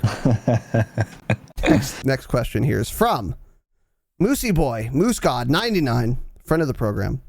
Moose, I know you're in chat, or you were earlier. Your question 2 months later, your question will be answered. Sup chodes. I finally shed my boy tummy and moved out with my girlfriend. I hope you guys are still together. What are some tips? This would be awkward if they weren't. It wouldn't be great. It wouldn't be great. And you know how these young bucks and their relationships are a bit fickle sometimes. What are some tips for living on your own, such as furniture to buy? Forgot a letter there, Chief. Used versus new, best ways to budget money, and overall, how to be an adult. So we're assuming he was born in 99, which would make him 21 years old. Oh, nice. He's in those guts. Holy shit. So he's all up in his girlfriend's guts. To start with, such as furniture, make sure you get a good bed, because I know you're fucking a lot. You're having a lot of sex, Moose God, so you for sure want a good solid bed. You don't want one of those beds that's creaking every time you're fucking ramming it in. So definitely get a decent bed. Maybe if it's like hardwood or vinyl floors, get some rubber underneath the bed post, the feet. So get a mirror directly above the bed. Sliding around. Yeah. When she's bent over and you're fucking her, so the bed's not sliding around everywhere. Yeah, of course. Yeah. So that's good. New versus used furniture. When my wife first moved into an apartment, I lived at home. This was 5 years ago, probably. She bought used furniture, and actually those couches, she bought used couches for $150, 2 of them. We just used those until 3 weeks ago when our new couch got delivered. That was custom built, handmade in Southern California by American workers. Okay. Made out of American wood and American upholstery, right? Upholstery? No Chinese couches here. What is, not there's anything wrong with the Chinese and their manufacturers. The Chinese? Yeah. Well, that's not TOS. That'll be a Patreon episode. There's plenty wrong. Yeah. Okay. Well, but yeah, if you could. I don't know what that word means. Fabric. Fabric. I don't know. Fabric. Okay. Fabric. Okay. All right. Anyway. So if you like find used things that look pretty good, yeah, go for it. Why not? So we used those for years, and so we finally got like a new like nice couch, and it's like, oh, this feels so good. Like finally buying like a real couch on our own, like a nice L-shaped couch. So to start with, though, honestly, Amazon has a lot of shit furniture. Like this dumb little desk I have right here. This little thing came in a 2-pack, and it was like $65. I couldn't even buy the materials to make one of these for $65. It's how cheap it is. Yeah. They make things so cheap, and it's pretty good quality. I'm actually very surprised. So Amazon, places like that, they have a lot of furniture. Places you wouldn't expect, like Target has a shitload of furniture on their website. Costco, Sam's Club, all those places do. I think IKEA's pretty cheap too. IKEA's got a lot of cheap shit. IKEA, their stuff is just so weird. If something ever goes wrong, you'll never find replacement parts for it because they won't have it. And then you'll never find it anywhere. I know that firsthand. If something, they also just never give you the parts with it. Like people do that all the time. They bring in they're like, I got this IKEA thing, it's missing parts. I'm like, oh well, go fuck yourself. Take it back to IKEA, right? Because we don't have anything. And get a replacement. Yeah, because we don't have those, and nobody does, because nobody makes them except for IKEA. So you're gonna have to go back to them, see if they have it, waste your time. They won't, and then you'll have to make something else work. Yeah. So I'm done buying IKEA shit. It pisses me off. Interesting. I mean, it's people only buy IKEA because the whole store you can see everything they sell assembled. Yeah. So of course, if anybody else sold furniture like that, that was that cheap, it'd be popular. So like a lot of it's good looking. It's just the quality. It's not that the quality is bad. It's, everything is just made so weird. Weird parts, weird to assemble. I don't know. It's like a BMW. Not that I'm an auto mechanic. If Sal was here, I scarcely know how to drive one. Well, Sal works on the worst vehicles. I was going to say, Sal which are Mercedes-Benz. Sal could tell us. I'm always told, buy like Japanese cars because like they all use the same parts and it's like very easy to get like replacements for it. Yeah. Whereas if you buy a BMW, you have to get the fucking dwarf Schnitzel fucking gasket plug 7. Exactly. That was made in Munich okay. for 5 times in 1972. Wait, so. What are you saying Switzerland to? IKEA? It's not Switzerland, it's Sweden. Like Sweden, yeah, whatever. You fucking dumb rat. I've been there, by the way. Hey, I've been to Sweden. Fuck Europe. Right? I stayed one night in Sweden at the airport when we had an overlay, but yeah, stayed at the hotel there, so I've stayed in Sweden. Do they have the weird outlets? Yeah. Well, everywhere it does except for the United States. Probably Canada. Yeah. Maybe Mexico. I don't know. Never been there. Well, best way to budget money? I don't know. I have a 3090 and I play at 1080p, so don't ask me. Overall, how to be an adult? True. I don't know, dude. I couldn't. I actually couldn't tell you. Yeah. Try not to spend a lot of money on food like Raz does. That's probably the easiest thing to go fucking bonkers on. Like if you're really trying to budget, just buy cheap shit to eat and make it work. I don't buy random things.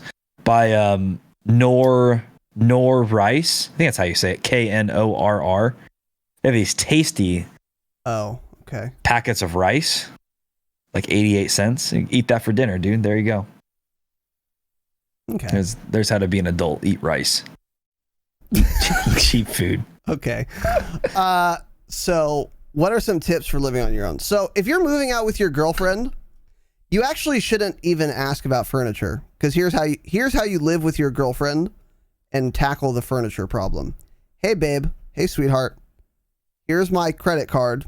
Furnish the apartment, because you're gonna care about what it looks like, and you'll research it for 30 hours before you buy a fucking futon. And then she'll do it. So I don't know why you're living under this fiction like you're going to furnish the apartment that you and your girlfriend live in. You're not. And if you buy something, she's going to veto it and then make you return it. So don't waste your time. Don't furnish the apartment. Don't ask how to furnish the apartment. Don't research how to furnish the apartment. You're going to be shit at it. Your girlfriend will be better than you at it. And she'll actually give a shit what your fucking couch is made out of, right? Doesn't matter to you, nor should it. So just say, hey, babe, here, go furnish Go forth and furnish. Number 1. I would also like to add, I got these little shelves for my Funko Pop figures, because I have all of the Call of Duty ones, of course, from Amazon, and they work well. And they were very cheap. It was like $30 for like 3 shelves of different sizes that you have to wall mount. Now, did I know how to wall mount something at the time? No. Was it incredibly difficult for me to figure out? Yes. Did it take me literally like 2 hours? Probably 90 minutes. Yes, it did. And it should have taken literally 10 minutes max. But I had to find the fucking drill. I had to watch a YouTube tutorial on how to set the fucking anchor thing. You know that little plastic thing that you like nail into your wall? Oh, it was such a fucking nightmare. I didn't know what I was doing. I didn't know what I was looking at. Instructions were helpful, but Wasn't not. your dumb shit dad? Can he help you out? No, of course not. Why do you think I can't do this? Neither can my dad. We just hire. We'll just spend way more money than we need to. What brand was his drill? Hiring someone. I don't know what That'll fucking brand his drill was. You should go get his drill and show us. Well, probably Black and Decker, maybe. It's. I was literally gonna say it's probably a Black and Decker. Oh god, is that like a shit brand or something? It's bottom tier for sure. Right, I'll keep that in mind. It's fucking down there. We use our power drill once every decade, so I think it's fine. And also my desk is from IKEA and it's fucking excellent. But it's also that's what I'm saying. A desk. It's not like a couch. So the actual the quality's okay. You could say it's not, but it's more the parts they use. You'll never find parts. If one is missing, you won't find it. They're so weird. Yeah. The shit they use to put their furniture together is weird. Yeah, it's like this one's like a thumb screw, and then you do like a seance, and then like the fucking the whatever thing plugs in. Yeah. Anyways, best ways to budget money. Don't ask us. I don't know. I mean, here's what I will say: if you're employed and your company has a 401k, match it. Do the 401k. A lot of companies have a 401k, and if they do, usually what they'll do is they'll match your contributions up to 5% of your paycheck. Do 5%. It is free money. It is literally free money. And since you're probably poor because you're 21 years old, you're in the lowest income bracket you'll ever be in your life. So do a Roth IRA 401k. And if you have any other questions, Mulletproof Bunk, who's very schooled on this topic, can tell you. But I'm very confident. I've researched this. 401k, Roth IRA, do that for sure. Other than that, budgeting money, yeah, it's good to not eat out. That's a real easy way to waste your money. Because you'll spend $20 on dinner for you and your lady, and you'll be like, oh, it's just $20. Keep that energy for a month. And then all of a sudden, you've wasted literally like $500. Dude, like tonight, I didn't have time to go anywhere. I wasn't going to have time to go anywhere after work. I'm like, I have to just order food from somewhere because Sierra was gone and working.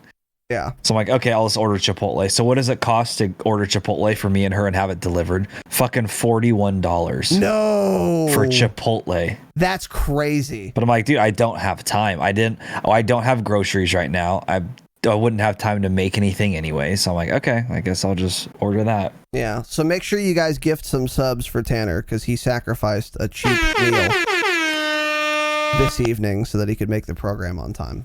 So, yeah. And overall, how to be an adult. PayPal me $41.20. That was the cost of the Chipotle. Well, we'll consider doing that. Yeah. Overall, how to be an adult. Yeah. Dude, I live with my parents. Don't ask us. Yeah. Ask other people. Imagine asking us how to be an adult. That's crazy. That's a crazy thing to ask. So anyway, Moose, none of that was helpful. So get shit on, but thank you for the question. Real quick before we continue here, Jake Down with the Gifty Boy and King Camper with the 10. Gifty Boys, let's go. Thank you, boys. Jakey Boy, I appreciate the love and support.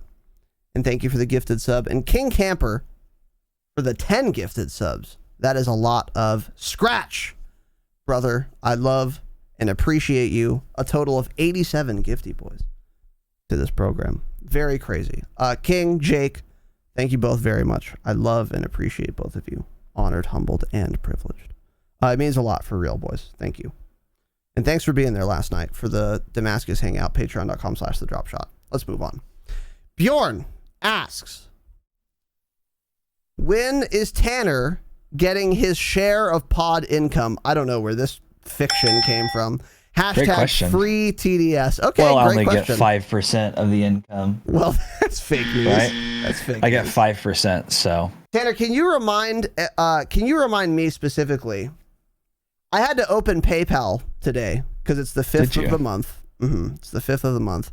That's when I have to pay my employees. My Your employees. my underlings, right? That's when I have to pay them. And I sent one of my employees an amount of United States dollars this evening. And I'd like for you to remind me, because I don't remember, right? How much pod income did you get today? Well, most of it was for the 3090. Well, so let's skip that detail. What is the sum total, dude? I can't release those. I can't make those numbers public. Yeah, we can keep those numbers private. I can't make them public. Yeah, that's Well, there's not as much as Raz, because like I said, he takes 95%, I take 5. So this is fake news. Absolutely fake news. So for every $40 I spend on Chipotle is, it takes me 3 months of the pod to make that up. Yeah. So dumb. So dumb. Yeah. I need to go pee real quick. Okay. Get another drink, actually. All right. Yeah, I don't know. Tanner gets his share of pod income. He gets his share for sure. So everything I get on Twitch, I keep 100% of. Everything Tanner gets on Twitch, he keeps 100% of. The only thing we split is the merch and the Patreon. The merch we split 50-50. The Patreon, we do not split 50-50. We split that 70-30 right now, which is reflective of the amount of time we spend doing work for the Patreon. So it is very fair and equitable. And I don't know if I've talked about this on the program before or not, but I will. I want to make the Patreon 50-50 also, but that would require us to work on it evenly, and right now Tanner doesn't have the time to do that. So, he can't. So it's not like Tanner's doing fucking more work and getting less money. It's not how it goes. The amount of money, the way we split up the Patreon is proportional to the amount of time we spend on it. If that. Because I might spend... The difference might be more than 70-30. Like, I might spend 80% of the time on the Patreon shit. Maybe. But, still, going more than 70-30 would feel cunty to me, so I don't do it. But the goal is we go full-time, and then it immediately becomes 50-50. Because then Tanner has a ton of time to, devote more time to like doing the Patreon shit. So Tanner gets his fair share. Okay. So keep that in mind. Jake, we are really speeding through these tonight. Yes. Let's move on. Next question is from I Need More Gunny, who asks, last night, Tanner posted a tweet from Octane where he calls attention to his own tweet from this time last year in which he expressed his excitement for the imminent MW launch. We recognize that each year we get fed up with the current game and overly excited for the next. Do you think, this cycle actually incentivizes Activision to publish COD games that are somewhat less good? In other words, is it better for them from a business standpoint to make a worse game than they could simply to increase the desire for the new game every fall? Cue black helicopters. Black helicopters. Sorry, I fucked that up. Okay, so it's an interesting question, but it's also terrible because of course not. Dude, if you make a good game, you sell more copies of it. And it doesn't make, like, if you make a really good game, you don't make people less excited for the next game next year. You make people more excited. So number one, making a good game does not decrease sales for the sequel. It increases them, number one. And then number two, if you make a really good game, you drive up sales for the game itself. I kind of see I understand what you're saying, but people are going to be excited about the next Call of Duty independently of the quality of the current Call of Duty. So they absolutely don't do this on purpose. Unfortunately. Also, they're different dev teams, so it's like that'd be dumb. Yeah, that's another great point. That's a great point for sure. So yeah, Tanner, what else do you have to add on this? That's pretty much my take. I didn't hit, the question was breaking up because I was at the other side of my mansion, so I only heard part of it. Okay. Yeah, no, it's an interesting thought actually, but I mean, I don't agree with you when you say the better the game is, the more copies you sell, because this game still sold a shitload of copies. And I think the average person, if you're on console, this is a really good game. I think the average person, if you ask them, is going to say they like Modern Warfare multiplayer better, to be honest. Interesting. Yeah. Okay. Like an average rat, you know? You might be right. What is that drink? I haven't had a Jack and Coke in a while. Oh. I don't like them particularly, but the Jack was like less than a quarter. There's less than a quarter left in the bottle. I'm like, dude, I just want to get rid of this bottle. So, it's pretty good, surprisingly. Yeah, no, it's no, they shouldn't do that. They should make the best game they can make and then add to it over the year and make it even better. But what it is now is they make a video game, and by the end of their 1 year cycle, it's getting close to being a full game, an 8 out of 10 game versus a 5 out of 10 or a 6 out of 10, you know? Because you're paying for a service, right? You are paying for a service. Switch.tv/Razinon says you're paying for a service. Yeah. Yep. Yeah. So. Gunny, I don't know. It's an interesting thought, but no, I don't think that they do that. No. I don't think that would actually make them more money to make a shit game to make people more excited for the next one. I don't think that would actually make them more money. If it did, they would do it. But I don't think it would. So. God, Jack Daniels is easy to drink, dude. What the fuck? Yeah. Well, when you put it in Coca-Cola, makes it a little. Should I put a lime in? Do you put lime in this? No. You don't? No. Are you sure? I mean, you can do it if you want, but okay, that's not what people do. So okay. So real quick, we're gonna ask this next question, but I want everyone to remember I'm gonna ask it, and then while Tanner answers it, I'm gonna leave my seat, my Secret Labs Titan gaming chair. Use code the Dropshot for 0% off at checkout. And it's a cookies and cream weave fabric. And they have a black weave fabric now, which I'm mauled that I wasn't able to get. I would love to have. I would have preferred that one. So maybe I'll buy it. If anyone wants to buy me something for Christmas, do not buy me that chair. Buy me something off my gift wish list. Because I have a dope Alienware monitor. It's only like $1,200. So we should have a stream where people buy us Christmas gifts. You know? Yeah, maybe. We set up a wish list. Sure, dude. So we set up a wish list, right? And we do it live. We get everyone to come to the stream, and for every gift they buy, it pops up on screen like when people buy merch, and we thank them, and we get a gift out of it. Doesn't that sound great? I think they would love it. Hey, we should do that. I would love it. For So we're gonna have a Christmas stream where you guys buy us gifts. Thank you. Okay.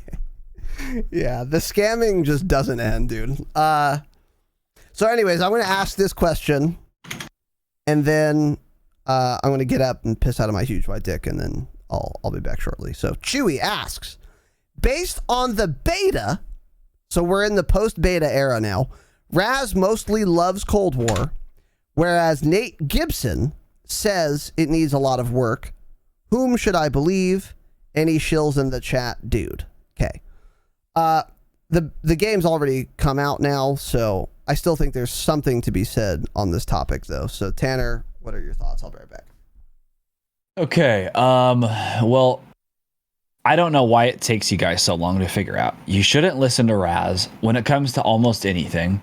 So if he likes the game, that probably means it's not a good game. It's actually funny this question came up today because I haven't had time to watch the video because I was working all day. Patreon.com/thedropshot, twitch.tv/Tanner Dropshot, so I don't have to work anymore. But Nate Gibson actually posted a video today, and let me see what the title of the video was because it made me laugh. The title of his video posted today, it's 22 minutes long. It is this, and I quote, "Black Ops Cold War really, really sucks," end quote. That's the title of his video today. So if Nate doesn't like it, I think I would tend to believe him, but he's not an average player. He's really, really, really fucking good. Arguably one of probably the best PC aimer out there. He has better aim than anybody possibly. He's amazing. So the level he's trying to play on and compete at is much higher than the average person. So when things aren't going well for him, that's not necessarily the same as the average person. So when Raz says he likes it, mostly, we'll see how he feels currently in the game's current state. He's a lot closer to average than Nate Gibson is. So for all of you guys, you should probably listen to Raz, to be honest, because the things Nate is complaining about won't affect you most of the time. It's like he's complaining about mouse input issues, which I don't even recognize because I'm not that good. I don't feel it usually. Same. They're thinking there's issues with things like that. So he's so much better than us that he's recognizing and seeing things that are negative about it that don't affect us because we're not that good. So it doesn't matter. Yeah, so I think you fucking rats should probably believe Raz. I can't wait to watch Nate's video, actually, because it's like a full video that he did commentary over, apparently. Yeah. So he doesn't do a whole lot of those videos at all, so I'm very excited to watch it when I get a chance. Yeah. Yeah, I know. I saw that tweet, too. I didn't get a chance to watch it either. I was doing some stuff for the website and in the notes and shit. So, yeah. I think Tanner kind of hit the nail on the head here. Like, it depends on what Nate Gibson complained about. So if Nate Gibson said the mouse input is terrible in Cold War, you shouldn't care that much about that because you're not Nate Gibson. No one's Nate Gibson. You're probably not going to notice unless it's so bad that an average player would notice it. But if it was that bad, it would be fixed before the launch. Yeah. They're not going to have mouse input that's like noticeable to every PC player. So like Nate Gibson is literally built different. He's better than everyone listening. And so like the problems he'll have, a lot of the problems he'll have just will not apply to you. Yeah. But if Nate was like, the visibility is shit, then you could take his word for that because yeah, true.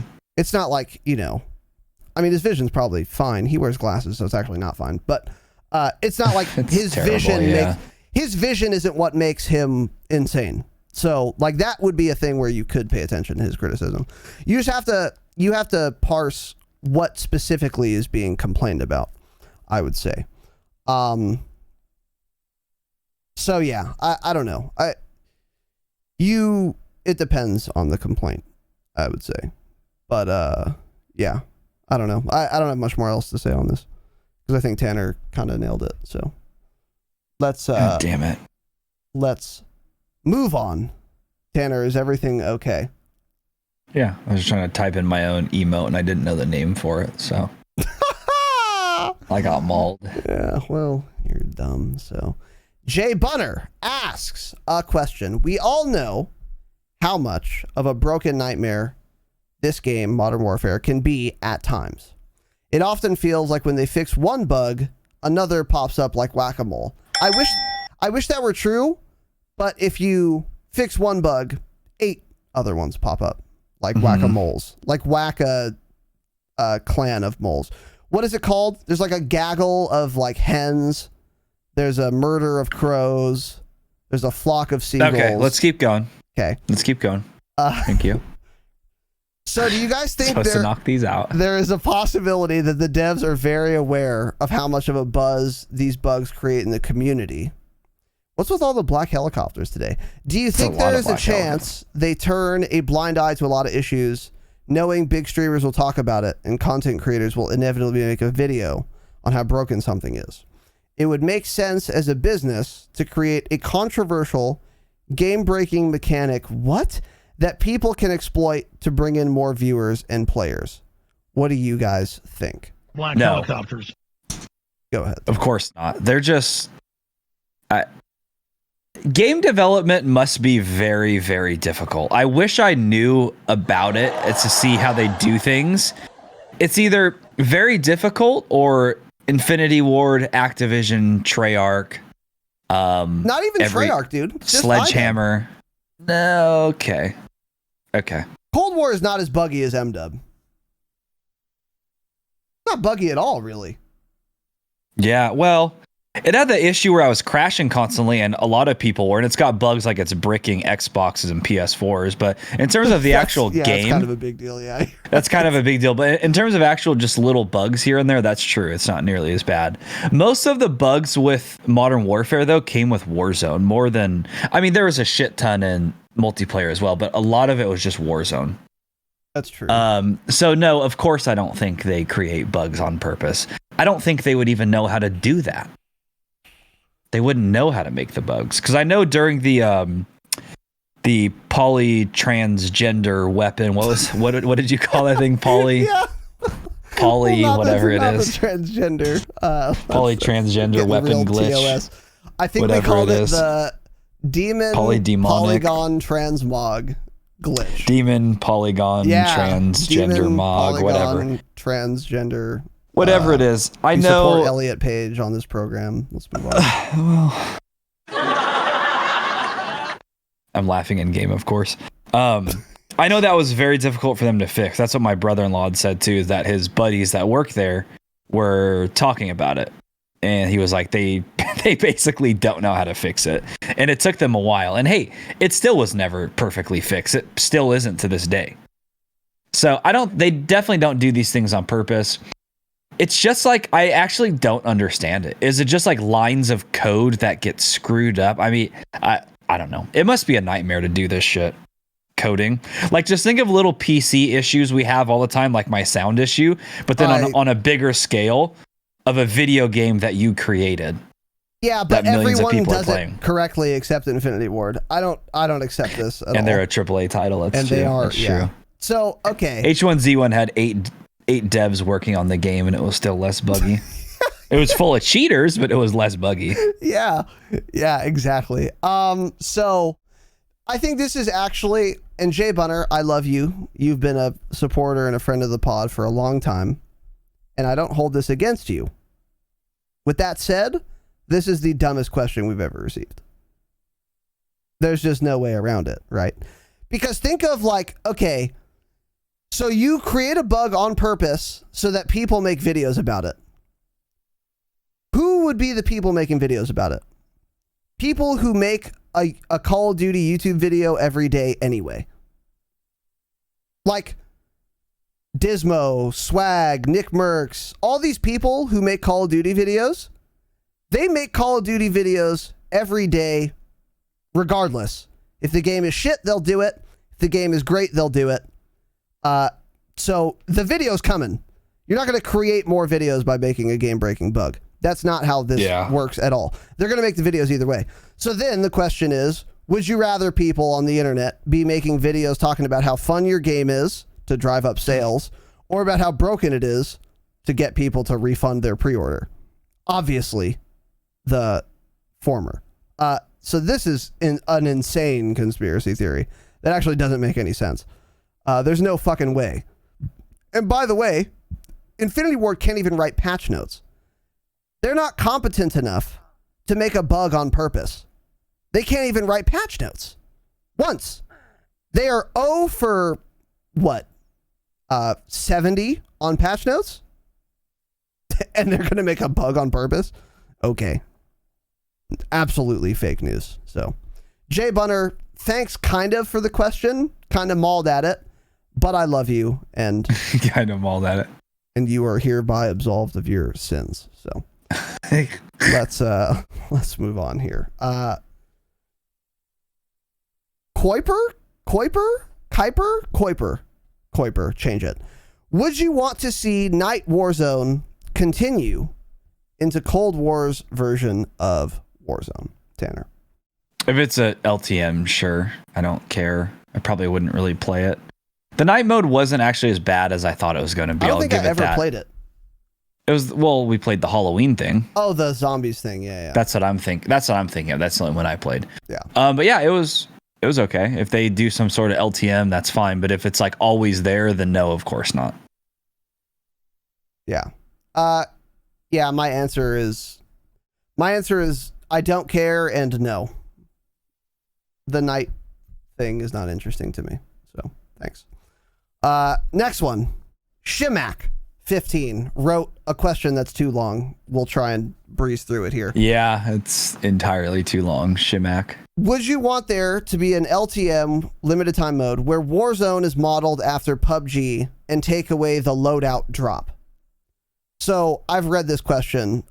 Basically, the question is, would you like there to be a limited time mode where instead of being able to get your own custom loadout, it is a more classical BR experience where the only thing you can use is shit you pick up. So you can only use ground loot because there's no loadouts coming. You can't buy one and they don't come from the sky. Would you be interested in that as an LTM? We've already had this, by the way, but Tanner, go ahead. If you'd asked us before Warzone came out, I would say absolutely, that sounds fun. We've said it a million times. We hated the loadout drops at the start of the game, but now I really like them, actually. It adds, I guess, less randomness to a BR, which is already filled with random shit. Yes. So it lets you control a little bit of that. So probably not. No, I would rather just have my loadout at this point. Did he say he's getting bored of it? I'm getting bored of the same repetitive thing in Warzone.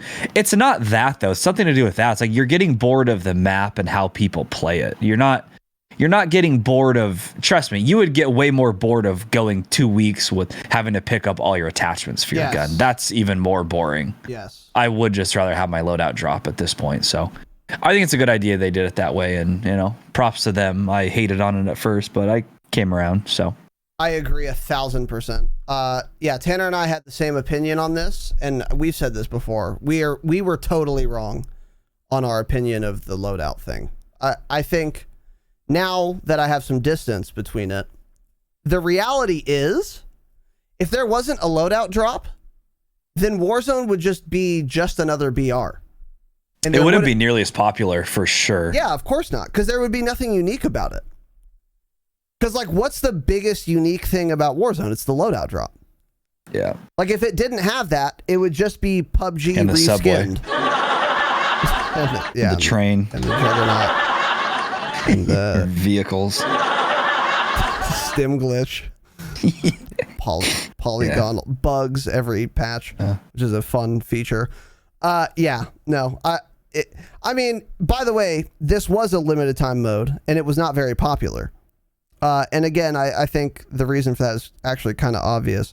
Although it wasn't obvious to Tanner and I at the time, so I'm not shitting on you. But now, with some hindsight, the reason is in fact obvious, which is that, again, if there were no loadouts and you had to just use ground loot, then this would just be a Call of Duty skin on a every other battle royale, and it would have nothing like interesting about it.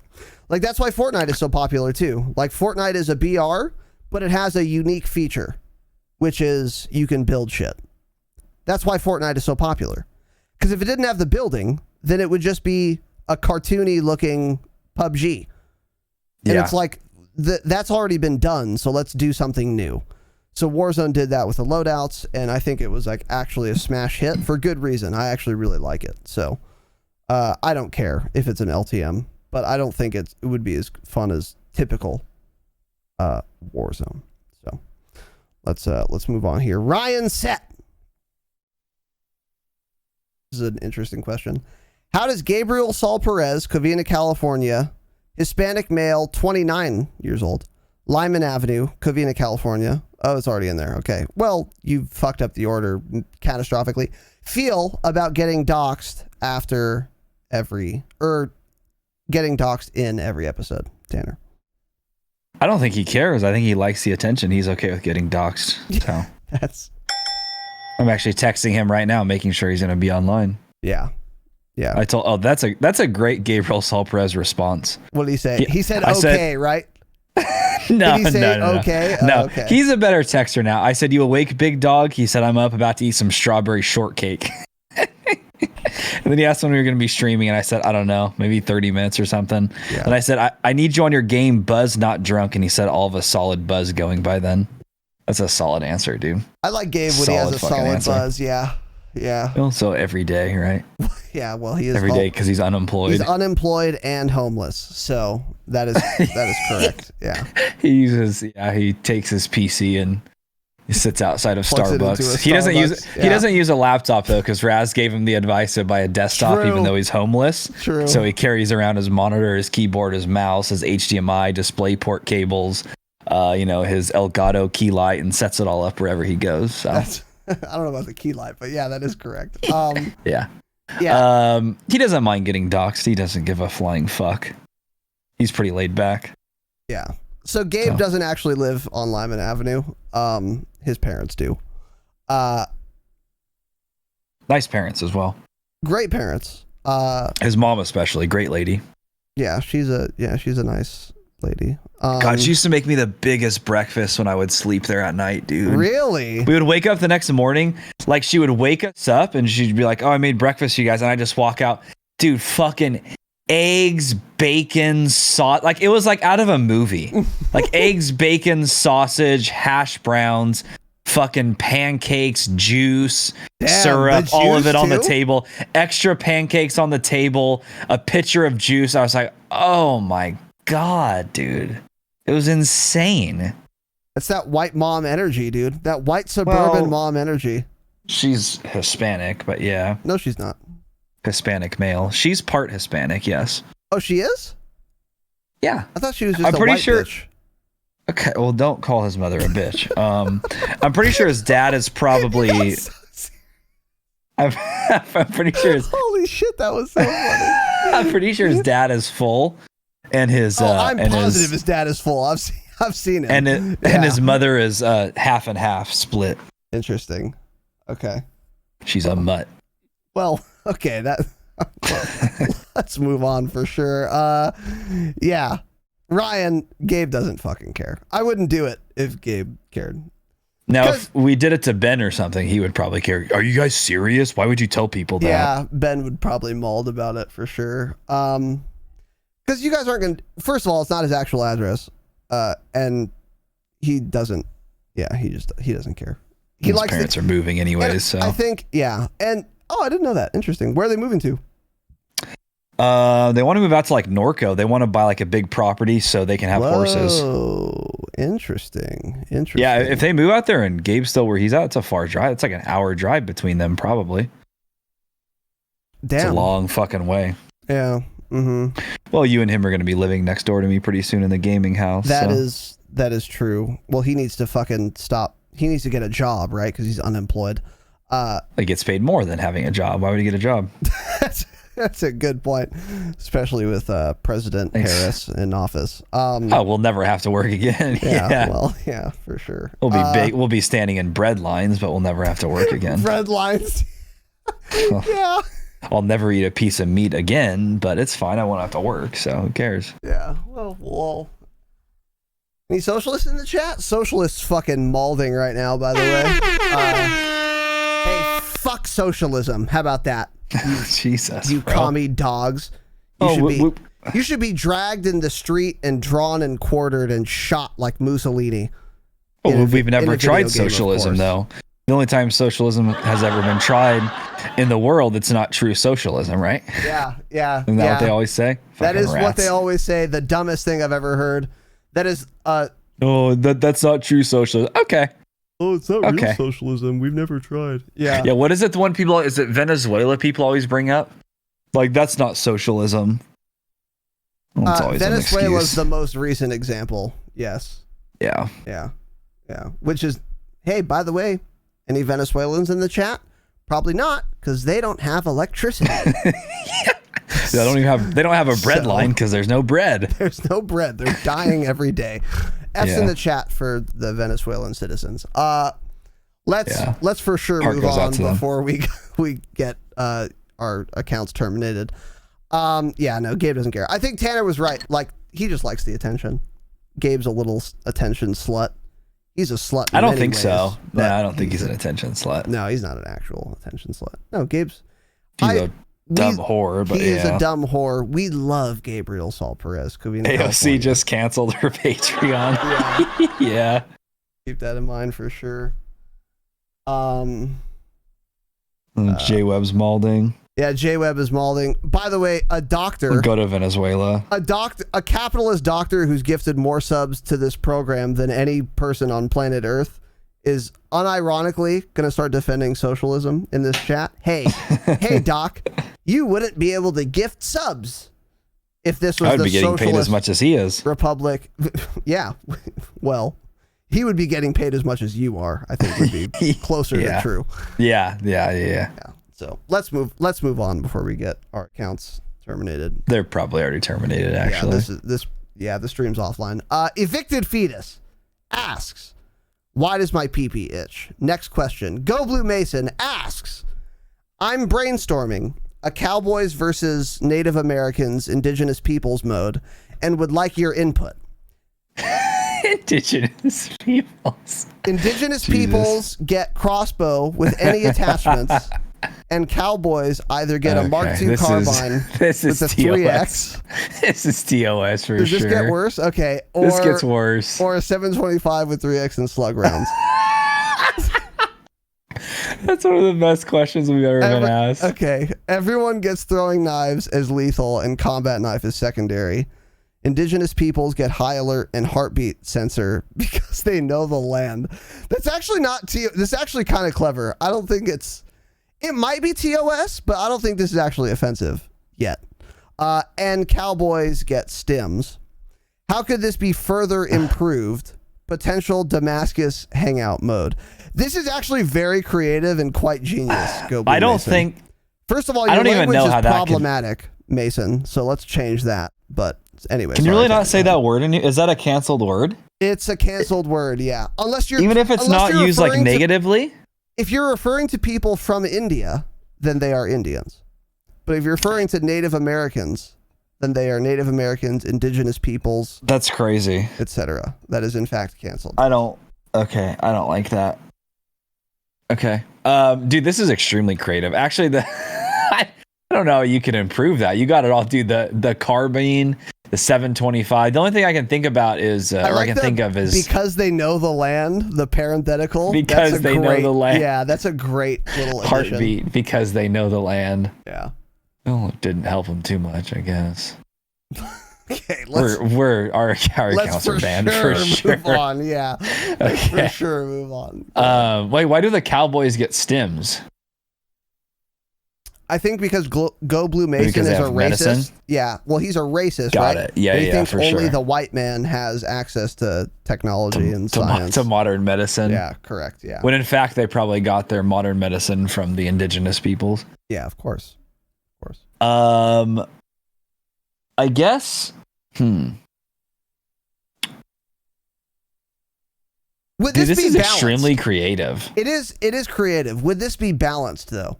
So They if get you're a crossbow with any attachments, and the Cowboys get a carbine with a 3x or a 7.25. Oh, of course it wouldn't be balanced. yeah. So the way to balance this and make it more historically accurate would be to give Cowboys the Magnums no slug rounds. Because the Magnum is 357s, terrible. yeah. Yeah, 357 without slug rounds is a terrible weapon. And With crossbows, no attachments, too. maybe. Yeah, we'd have to. 357 with no attachment. Yeah. And then the crossbow is also, of course, a terrible weapon. So that would be more balanced. And then one team gets heartbeat and high alert. And then Cowboys they get know the land. stims. Well, you don't need stims if the enemy team's only using crossbows, right? Because you're either dead or full health. So stims are literally useless. But I think the scaffolding for a really fun game mode is here, actually. Yeah, we could try that. I'd be down. I think Blue Mason joined the Patreon again. He did. I think he had posted about that, so Yes. maybe we should try out his idea here. Now, who was more outnumbered? I assume the indigenous people were severely outnumbered. I don't know. That's a good question. I have no idea. But Interesting. We'll read upon our history and we'll create a Damascus hangout based Yeah. on this for sure. I'll take a Zoom class Harvard course in American history and get back to you on this. But that's a good idea. I think that would be fun. We could try that for sure. But we would be doing it in Cold War, and there's no crossbows, I don't think. So in Cold War, the indigenous peoples would get the tomahawk, which is actually historically somewhat accurate, combat knife, and then is there any other kind of projectile weapon in Cold War? There's no crossbow. We'll have to wait for some DLC. Yeah, I don't know. Yeah. Anyways, we'll think about it. Let's move on. Next question. Very good question though, Blue. And I that made me laugh. That was really good. By the way, Tanner, what do you think? Finish page 11 and then skedaddle? Or do you want to go longer or what? No, we can do that. I was just hoping we can get into November. So now that we're about there, I think that's solid. Okay. So we'll finish out this page. Cool. We finished 4 pages and we have another 12 to go. We're getting there. And more every day. Perfect. And more every day. And keep asking them, by the way. Steel Switch asks, what original Black Ops map? Ooh, interesting. So we're going to have to pull up a map list for this. Would you love to see brought back into Cold War? And which map would you be repulsed to see come back? This is a very good question. Unfortunately, I don't know if Tanner played Black Ops 1 at all. I didn't play most of the Black Ops. Any of them, really. Not a whole lot. Okay. Well, I was just like super casual console retard at that point. Yeah. We're going to talk about BO4. Well, bring up the Black Ops 1 maps, because I'm sure you've played Black Ops 1 enough to know all the maps. I would assume. Well, isn't... Which original Black... Does he actually mean Black Ops 1? Yes. Okay. I just took this as any Black Ops game. Maybe not. Maybe not. I don't care. Answer it however you want. It doesn't matter. I was going to say a map I would want brought back is either Contraband or Icebreaker, BO4. I think those would be great maps to bring back. In terms of, it's actually crazy, dude. You look at the map list for BO4. Like, there were a lot of maps that were just whatever, but none of them were nearly as shit as Modern Warfare or Cold War. It's crazy. I feel like the Cold War maps aren't that bad, dude. Okay. Yeah. Okay. The DLC maps in Black Ops 4 were fucking atrocious for sure, except for Casino. Casino was decent. Madagascar was possibly... No, wait, not Madagascar. What is that one map? Let me look. Artifact. I think it was Artifact. Artifacts. It was the worst Call of Duty map ever made, I think.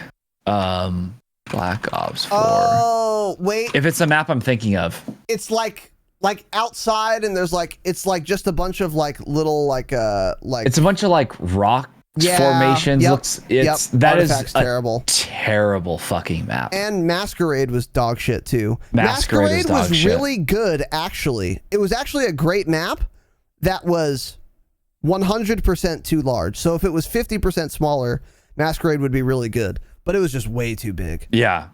which made it shit. So then what map would you be repulsed to see back? Wait, so what's your map that you'd want to see back? Besides firing range and the ones that have already been Icebreaker announced. Or Contraband is what I said. Okay. I would probably rather... I think I'd rather see Contraband, to be honest. Both really good maps, but I'd be interested to see a version of Contraband in this game. Okay. Contraband's a fucking great map, dude. Dude, BO4 had some decent maps, bro. A lot of their maps were really Arsenal good. wasn't bad. It was average. Contraband was good. Firing range was good. Even frequency was decent. Gridlock was terrible. Remake, by the way. Gridlock was only terrible, though, because the frame rate issue on PC. If it didn't have that, I don't think we would have thought it was that bad. Hacienda was decent. Twilight was fucking awful, though. Like Icebreaker, Jungle, Militia, they're all decent at least. Morocco, decent. Payload, pretty good. Seaside, decent. Slums, great. Summit, great. It's Grind, absurd. fucking fantastic. Oh, God, I loved Grind, dude. Yeah. Mm-hmm. Man. So I don't know what I Repulsion. would be repulsed to see come back. I guess I'll... Hacienda Twilight. I'll go with that. Yeah, that's a good That choice. was a terrible variant. That was the worst variant. That and Arsenal Sandstorm. But Arsenal Sandstorm's worse. Yes. Arsenal Sandstorm was like the worst BO4 map, besides the DLC ones. Those were the worst. So yeah, I'm gonna amend this question to BO4 maps. So what I would want to see come back, most of the ones I would really want to see come back have already been announced, like Firing Range and Slums. Those would definitely be my top two. I think Slums is like such a fucking classic Call of Duty map, dude. It's as 3 lanes as 3 lanes can be. It's a great 3-lane map so for sure. balanced, so it's just the perfect. It's really like the perfect map. Firing Range, I think, is better, but it's less. It's less. 3-lane. Like it's like balanced. less of a 3-lane map. Yeah. But I think Firing Range is overall better, even though it's not quite as 3 lanes. The maps were pretty balanced in BO4. I feel. Yeah, they were good. So what I would want to see come back that hasn't been announced. Was Jungle announced? I think Jungle was announced. Let's just pretend the leaks aren't there, because we also were supposed to get how many other maps last year that never came back? True, like Terminal. Yeah. Terminal, High Rise. There were a bunch of maps we were supposedly getting and never got. So Yep. Yeah. I don't trust the leaks a whole lot anymore necessarily. True. So if we are ignoring leaks, I would say Firing Range and Slums. Firing Range would be my vote number 1. If we are trusting the leaks, then I would say Contraband. Yes, Contraband. Yeah, Contraband is a good map. Really fucking solid map. It's really fun. And then Repulsed Seaside. I did not like Seaside ever. I don't think it's a good map. It's not. It's fun. still better than all the Modern Warfare maps, of so course that's what's it is. crazy. Oh yeah, of course it is. Yeah. Like those maps were just so bad. And it's just because the way they designed them, they weren't traditional 3-lane maps, and most people didn't like them. Yes, agreed. Yeah, but they just tried to change so much with that game. Yeah. Oh, they're the worst people I've ever met. Which is again why if I was Bobby Kotick, I would have Joe Seacott killed. I would in a video game, of course.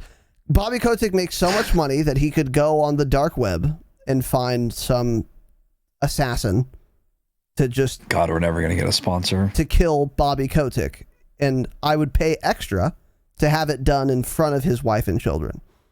Of course, in a video game is what I'm referring to. So, but yeah, Seaside I think was a shit map. I didn't enjoy it at all. Something about Seaside made me mauled. If I thought about it for probably 90 seconds, I could give you guys an answer, but the long and short of it is Seaside I just did not enjoy. Morocco was pretty shit too, though. Morocco was pretty bad. So it would be one of those two I would be least happy with. Besides DLC maps, which I'm ignoring because they're offensive to me as a human being. So let's move on. Good question, though, Steel. Thank you for that. Laners 90, change it. With all the negativity around COD multiplayer, do you think there is room for a new boots on the ground first person shooter video game? It's a great question, Tanner. What is the negativity around COD multiplayer? Like everyone's like over multiplayer. Point? So like everyone's kind of like multiplayer's dead, multiplayer shit in Call of Duty. And if that's the case, then is there room for some other franchise to make a boots on the ground FPS that's multiplayer centric to take over? So similar to Battlefield, but maybe or maybe not Battlefield. Yeah. That is weird. I feel like there used to be a lot more first-person shooters. Like what we used to have, Ghost Recon used to be a big game. Medal of Honor used to be a big game. Yep. Battlefield, like it used to be Battlefield versus Call of Duty. Now it's nobody plays Battlefield right now because they've ruined their franchise. It was Medal of Honor versus Call of Duty, and then it became later Battlefield because Medal of Honor died off. Yeah, Medal of Honor was. They had good their single player games were fantastic. Their single player missions were great. But when it came to multiplayer, it was fucking atrocious. They could never figure out multiplayer. Dude, there used to be a bunch of games. That one SEAL game, what was it called? Navy SEAL something? I don't know. There used to be so many shooter games. Actually, I just realized that. Nobody makes them anymore. Dude, Michael and I, the guy I was best man for, we used to play way back in the day, dude. Literally like 15 plus years ago. I'm talking a long time ago. We would play PlayStation 2 Conflict Desert Storm split screen on my PlayStation 2. Oh, wait. What is that game? Hold on. I played that. Wait. Yeah. Wait. No. Yeah, dude. Yeah. Oh, fuck. That game was good. It was great, dude. The campaign was so fun. Dude, co-op shooters used to be so fucking fun. Why does nobody do co-op anymore, bro? Like, I would run through the Call of Duty Black Ops campaign with like you and Gabe and co-op. That'd be so fun. That's true. Why don't they do that? What the fuck? Because in Conflict Desert Storm, the campaign, that's all there was campaign. It was like every mission, there was a squad of 4 people. There was like fucking Tommy, who was like the AR guy, and he had like his special ability and the weapons he used. And then there was like Baker, who was the LMG guy, and he was the one who could plant like C4 and shit. So like each like squad member had their own function, and you could pick who you wanted to play as. And then the only difference in co-op was instead of you picking one of 4, 2 people picked one of 4. So like I would be Baker, and I'd be the C4 anti-tank guy for the campaign, and then Michael would be like the sniper. And it was a blast. It was so fun. Yeah, dude, the Ghost Recon co-op was awesome. Do you remember Freedom Fighters? Did you ever play that? I don't believe that was so, a lot of these games were third-person shooters as well. Fuck, Gabe and I used to farm AI on Freedom Fighters. Yeah. Oh my god, Michael there used to just be a lot of Halo 3 campaigns. Dude, what happened? There used to be so many good video games. There's just none now. Mm-hmm. Yeah. Oh, that makes me so mad. Holy shit. Oh man. Anyways, what was the question? Do you think there's room for a new boots on the ground? Apparently not. Because they must just all die off. I mean, there's little ones that get made. They're not the same style though. I'm thinking like Insurgency, Squad, games like that, but their player base is there's the Tom Clancy less than 1%.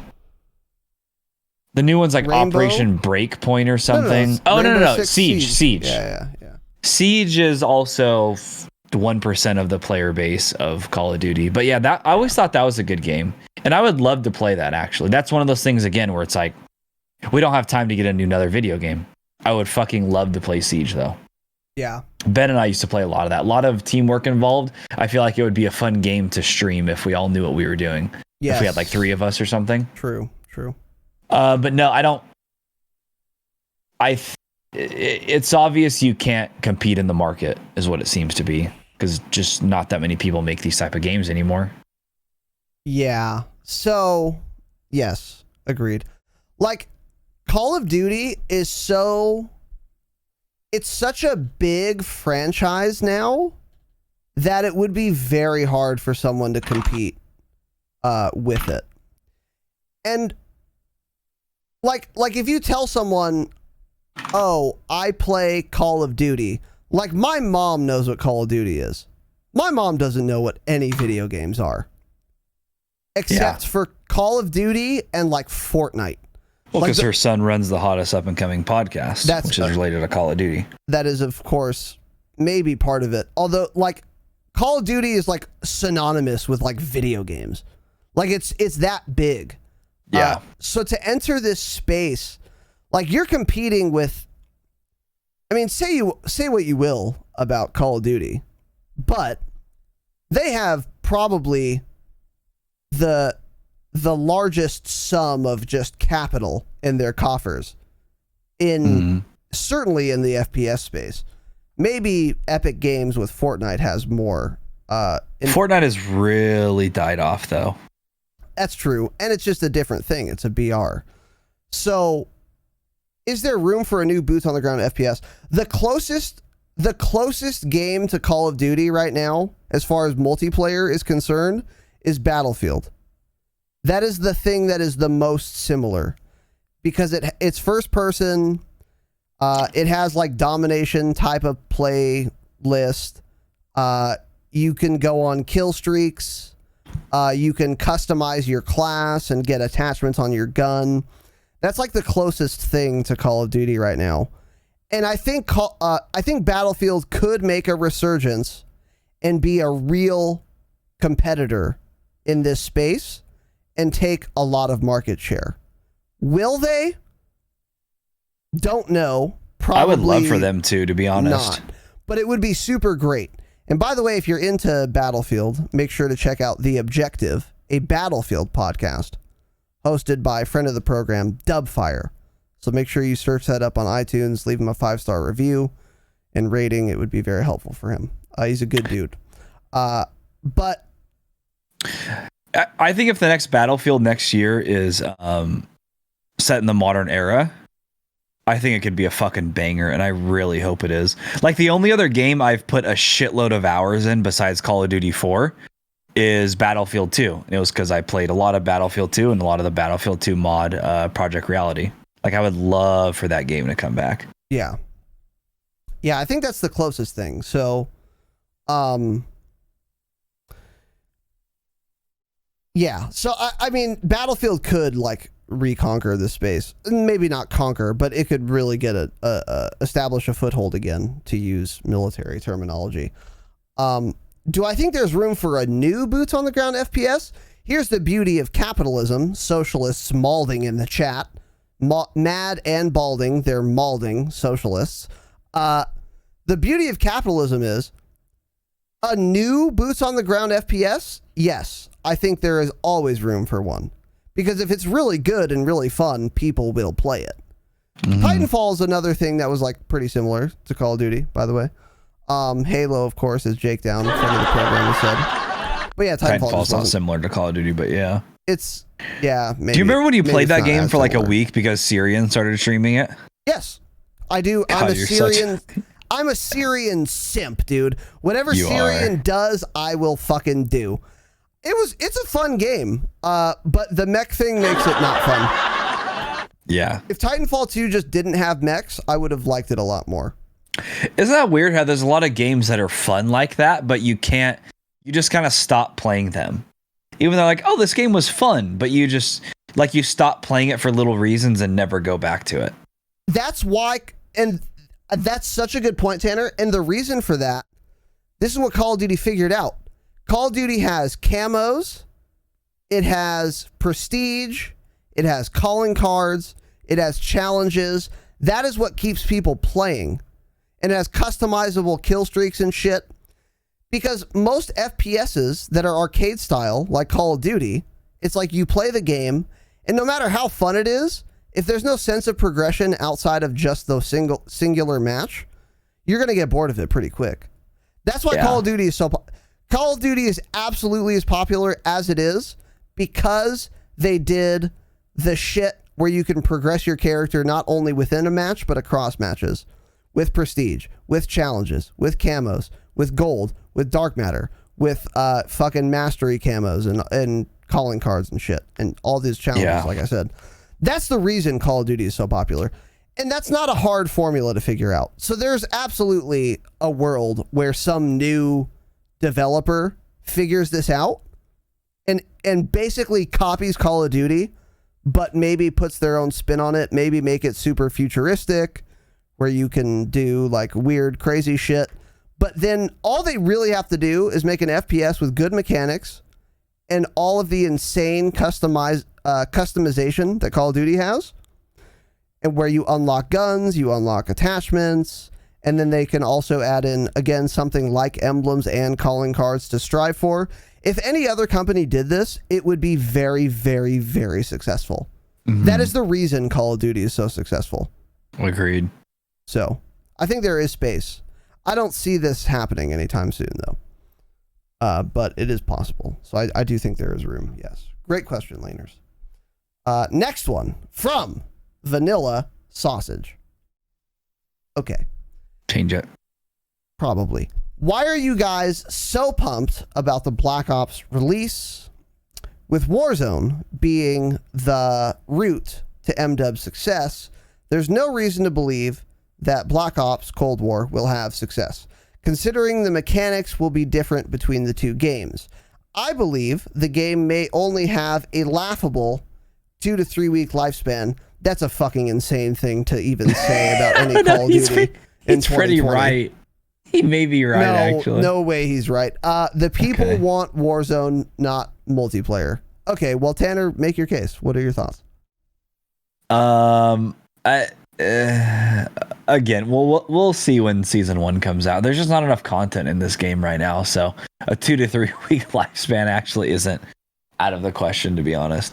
I mean, there's content, but it's like it needs a lot of work. Like the weapon camos and weapon progression was fucking awful.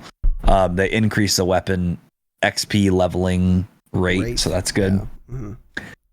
Mm-hmm. But I think I agree with you. The people just want Warzone at this point. I mean, even me, it's like I'll play multiplayer and it'll get boring rather quickly, and I'm just like, dude, like what happened? I used to fucking love multiplayer. Even in BO4 we could play multiplayer for so long and have fun, and I don't know why that's missing in Cold War. It's probably skill-based matchmaking, but that's probably it, actually. That's the only thing. When you look back and think about it, if BO4 had strict skill-based matchmaking, we wouldn't have liked the game, to be honest.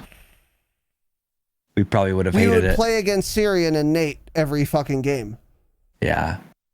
I do agree with it, though. As much as I don't want Warzone to be the popular item, and as much as I want BRs to die, I just keep waiting for BRs to die, and they don't. It's like, hey, is BR just the new multiplayer 6v6, 10v10, whatever? Is that just what we're going to be playing for fucking years? Because we've been playing standard multiplayer team versus team shooters for 15 years. And BRs have been out for what, 3, 4? Mm-hmm. It's like maybe we're just in for BRs for a fucking long time or something. Yeah. I don't know. I agree with you, though, but I am very excited for the season 1 release of Cold War. I think that's going to bring a lot of content. I think it's going to bring, obviously a lot of content to Warzone. We'll have a lot of things to deal with there. So, yeah, I don't know. I think Warzone's going to be king for a while, though, unfortunately. Yes. Yeah. So I do agree with that. Warzone is going to be more popular than Cold War. Absolutely. Especially when season 1 happens in the integration. Everyone's going to be just deep throating Warzone. That happened with MW. It's going to happen again with Cold War. And I think, like Tanner said, the reason for that, even if Cold War's multiplayer was perfect, Warzone would still be more popular post-integration because people care more about BRs right now than they do about multiplayer. So even if the multiplayer was perfect, Warzone would still be more popular by virtue of the fact that it is a BR. And Warzone's actually quite a quite good BR. So I'm not like, knocking Warzone or anything. So why are we pumped about the Black Ops release? Because MW was the worst Call of Duty I've ever played. Okay. Warzone, that's absolutely true. Warzone was the route to MW's success. In fact, it was the only thing that was successful about MW. Besides sales. But hey, Infinity Ward can thank COVID for that, actually. There's no reason to believe that Black Ops will have success. That's a dumb thing to say. Of course, any Call of Duty that gets released, no matter how bad it is, it's going to be massively successful, and it's going to make more money on launch day than you or anyone you know combined will ever make in their entire life. So let's be super clear. Call of Duty is a fucking behemoth, and they make a lot of money, hand over fist, regardless of the quality of the game. So to say that Black Ops wouldn't be successful is an insane proposition. But I think your point is well taken that you could have thought on November 3rd that Cold War would be a shit game. I don't agree with that. I think it's way better than MW, as I've said even this evening. And I think it's pretty fun and it's pretty fucking good. But what is in vogue is the BRs and not the multiplayer. So it actually doesn't matter how good Cold War's multiplayer is in some sense. Considering the mechanics will be different between the two games, God, I would have hoped so, because the mechanics in MW, again, it was the worst Call of Duty I've ever played, were dog shit. So the mechanics are different, and I'm very glad for that. I believe the game may only have a laughable 2 to 3 week lifespan. Get shit on, it's still alive and well, and it's crazy to think, again, that a Call of Duty game would die after 2 weeks. Okay. The people want Warzone, not multiplayer. So Vanilla Sausage, I agree with your overall thesis here, which is that Warzone is the hot ticket item. Of course. But that doesn't mean we should not have been excited about Cold War. I think we were justified in our excitement because we still like multiplayer better than, BRs. And I'm glad that I can play multiplayer on Cold War instead of Modern Warfare, because the multiplayer is better on Cold War than Modern Warfare, because Modern Warfare is the worst Call of Duty game I've ever played. But yeah, Warzone will be the thing. That's absolutely true. So let's move on here. Thank you for the question, Vanilla Sausage. Change it. And this will be our last one for this evening, and it is from, and we're going to do some zombies after this, which is going to be fun and exciting. Steel Switch, the number one question asker of the Dropshot Call of Duty podcast, and we do appreciate your participation, Steel Switch. From all of the past Black Ops games, do you have a preferred version of Nuketown? It's actually a very good question, because we've been talking about Nuketown and which versions are good and not so good. Cold Wars is pretty low on that list, by the way. So this is a pretty salient question. So Tanner, your favorite Nuketown of all the Black Ops Nuketowns? Well, the only one I've really played a lot is the BO4 Nuketown, but I never had any issues with it. I thought it was perfect. Looking at plenty of screenshots of all of the Nuketowns, they were all fine, I think, except for Cold War Nuketown. Imagine ruining Nuketown. That's fucking crazy. But yeah, the BO4 Nuketown was great looking. I loved it. I loved the snow on it. It played well. We never had any issues with camping rats, really, or anything. It played smoothly, and it was a great version of Nuketown. I don't know. I loved it. Yeah. Yep. Can't say the same for Cold War, though. I agree with literally everything you just said. The best version of Nuketown is very easily Black Ops 4 for me. And it's actually quite a simple reason. The map layout is fine. There aren't those dumb cubbies next to B that people can hide in, which are a complete disaster in Cold War. I don't know if that was in Black Ops 1 or Black Ops 2. I know it wasn't in Black Ops 3, and I know it wasn't in Black Ops 4. I don't know if it was in 1 or 2, but if it was, change it. So Cold War is absolutely not the best version of Nuketown. The best one is, of course, Black Ops 4. Number one, because it doesn't have those cubby rat spots. But also, the biggest point for me is that it was snowy. And the reason I like that is because the player models are so obvious on BO4 Nuketown that you will never die to someone that you don't see if they're on your screen. You'll always see them. Yeah. Part of that is because character models in BO4 were the most visible character models of any Call of Duty game of all time. And that is in part because of the red lights that were on the character models, which I am a fan of. But even if that were not the case, BO4 Nuketown would still have the highest visibility because since it's snowy as fuck, a character model that is not snow colored is going to stand out very quickly, very distinctively, and very obviously instantly at all times. So even if there weren't the character, the fucking red lights on the character models, BO4 Nuketown would still have the best visibility, therefore making it, of course, the best version of Nuketown, I would say. So, yeah. Tanner, Agreed. anything else to add to the program this evening? No, I don't think so. A lot of good questions tonight, as usual. Claptimus, 40 minutes ago, sorry, brother, with the gifted sub, Balake, friend of the program, who we ran with last night, thank you for being there, with the 100 biddies, and Hank Swift with the gifty boy. Let's go, boys. Thank you, brothers. Squatchy boy, longtime supporter, I appreciate it. Claptimus, thank you as well for the gifted sub, another longtime supporter of the program. And Balake, 100 bits, thank you, dude. And Hank Swift, relatively new, as far as I'm concerned, as far as I remember, but with the gifted sub. All of you, very much appreciated. I am deeply honored, humbled, and privileged. I appreciate the support. Tonight has been a supportive evening, and it means a lot. So thank you all. Thank you all very much. Now, we're going to go do some zombies soon, but first, of course, the next section of this program is iTunes reviews. If you leave a 5-star rating on iTunes for the program, thank you. It helps a lot. And if you write a review to accompany that rating, I will read it on the program like I'm going to do right now.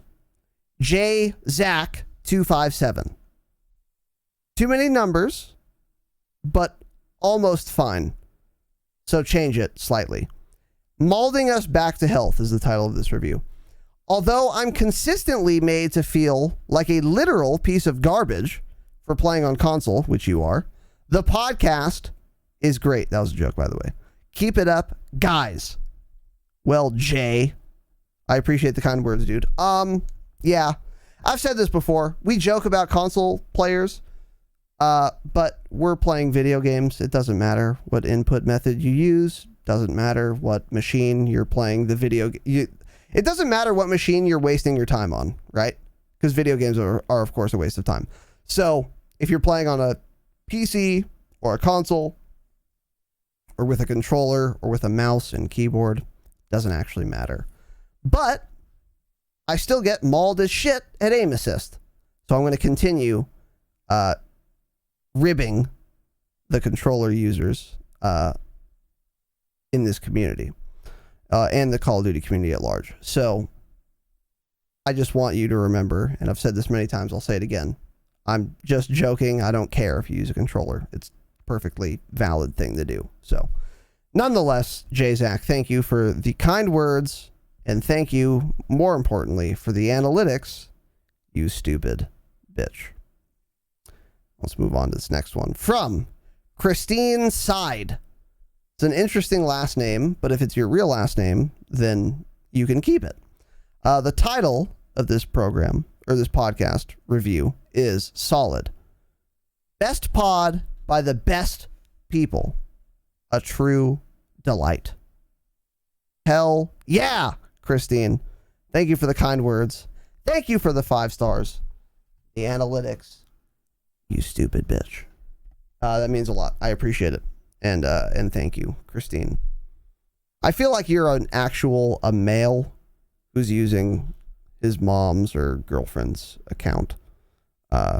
This seems like a male review, but it actually doesn't matter. So thank you for the analytics, sir or madam. I appreciate it. And now we will wrap this bitch up. So let me remind everyone, Tanner, are you here? Okay, well let me see if my co-host has had an aneurysm. I would certainly hope so. I wouldn't have to split the proceeds quite as much. The best way to support the program, of course, besides merely listening, is to join the Patreon. Patreon.com/thedropshot. 4 bonus episodes per month, and you get access to all of the past bonus episodes. Right now, our catalog consists of 16 fire bonus episodes. We've got raving reviews from Ebert and Roper, or whatever the fuck those guys are, whatever their names are. They've given us 5 stars on these episodes. So make sure you join. It's only $5 a month. Super fucking cheap and affordable, and the content is fire. And we're gonna have some insane Patreon episodes going forward, especially with the Warzone integration, dude. Especially with the Warzone integration, you guys are gonna want to be patrons to get access to those episodes, because there's gonna be a lot of shit to talk about once Cold War integrates into Warzone.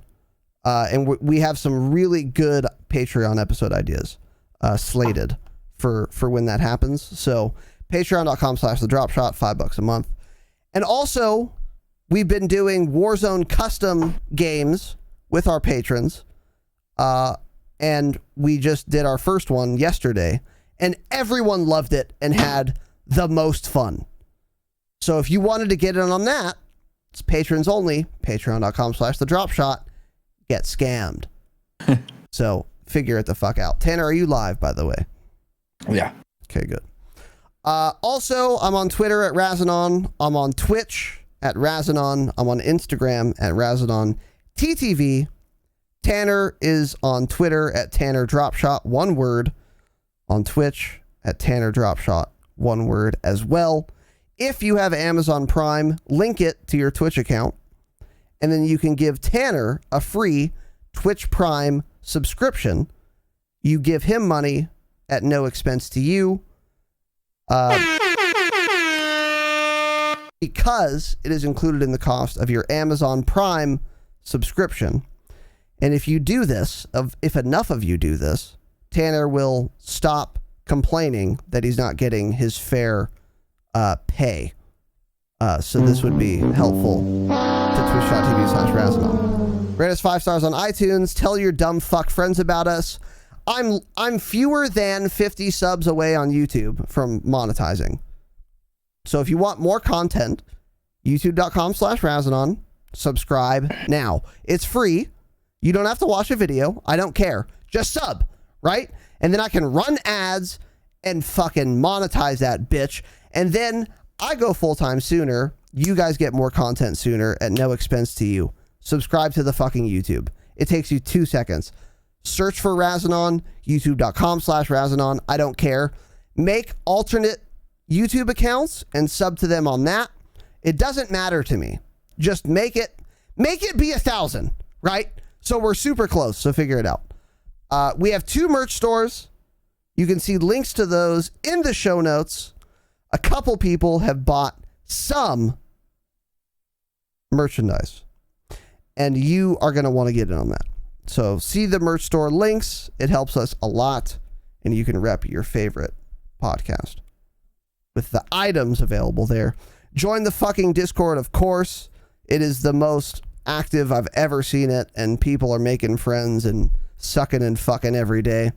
So you're going to want to get in on that. And last, but certainly not least, an extra special thank you to our Damascus patrons. Mr. Salmonella, Jay Pritch, Slivovitz, Jake Downs, Erosio, To Kill a Sirocking Bird, Face Esquire, Gift Curse, Adam H, Sniff Sniff Hambone, change it, Jimmy M, Von Trapp, Lyle P, change it, Aussie Menace, Vesturge, Goated Oat, Josh V, Papa Shido, Civ, The Young Doctor, J-Web, King, Big Dick, okay, don't change that, I like it, Derek R, Wade M, It's the Pickle, That Dirty Clap, Killicam, Pre-Shock, Garrett S, Miss Jada Pinkett Smith, Miss Lemur Party as well, Liar Extraordinaire, friend of the program, that's a joke, Lemur, get mauled, Freeze, The Dave Daily, Young Deacon Cheese, Brandon L, Rizzle Music, Sean B, Manny Marr, DKC95, Samuel, Cope Cowboy, Notoriety, Thomas L, Blake C, Lavana Fair, The 332nd, change it, Brian P, Jaron, G, Maxi, TTV Trump, MAGA 20, and Throttle Out. Oh shit, we have 2 pages now, Tanner. I've never had to do this before. I gotta press page 2. TTV Trump, MAGA 20, Throttle Out, Dirty Nate, McBango, Hank Swift, Manny C, and an extra special thank you to our one and only Dark Matter patron, the Dropshot Patriarch, the Vaping Viking. Thank you all for listening. Thank you for watching. We will be back again on Wednesday for your regularly scheduled programming. Have an excellent evening, of course. And as always, remember, stay humble. Stay humble. Jesus, you fucked that one up. Thanks for watching this episode of the Dropshot, a Call of Duty podcast. Be sure to like and subscribe because in addition to full episodes like this, we've also got clips from the show, as well as gameplay breakdowns and more on the channel. The show is streamed live on twitch.tv/Razinon every Wednesday and Saturday at 7 p.m. Pacific time. So give us a follow over there, make sure to turn on notifications, and you can chat with us live during the podcast. And of course, we are available wherever you listen to podcasts. Just search for the Dropshot on your favorite podcast app and make sure to give us a follow. Thanks for watching, guys. We'll see you next time, and as always, remember, stay humble.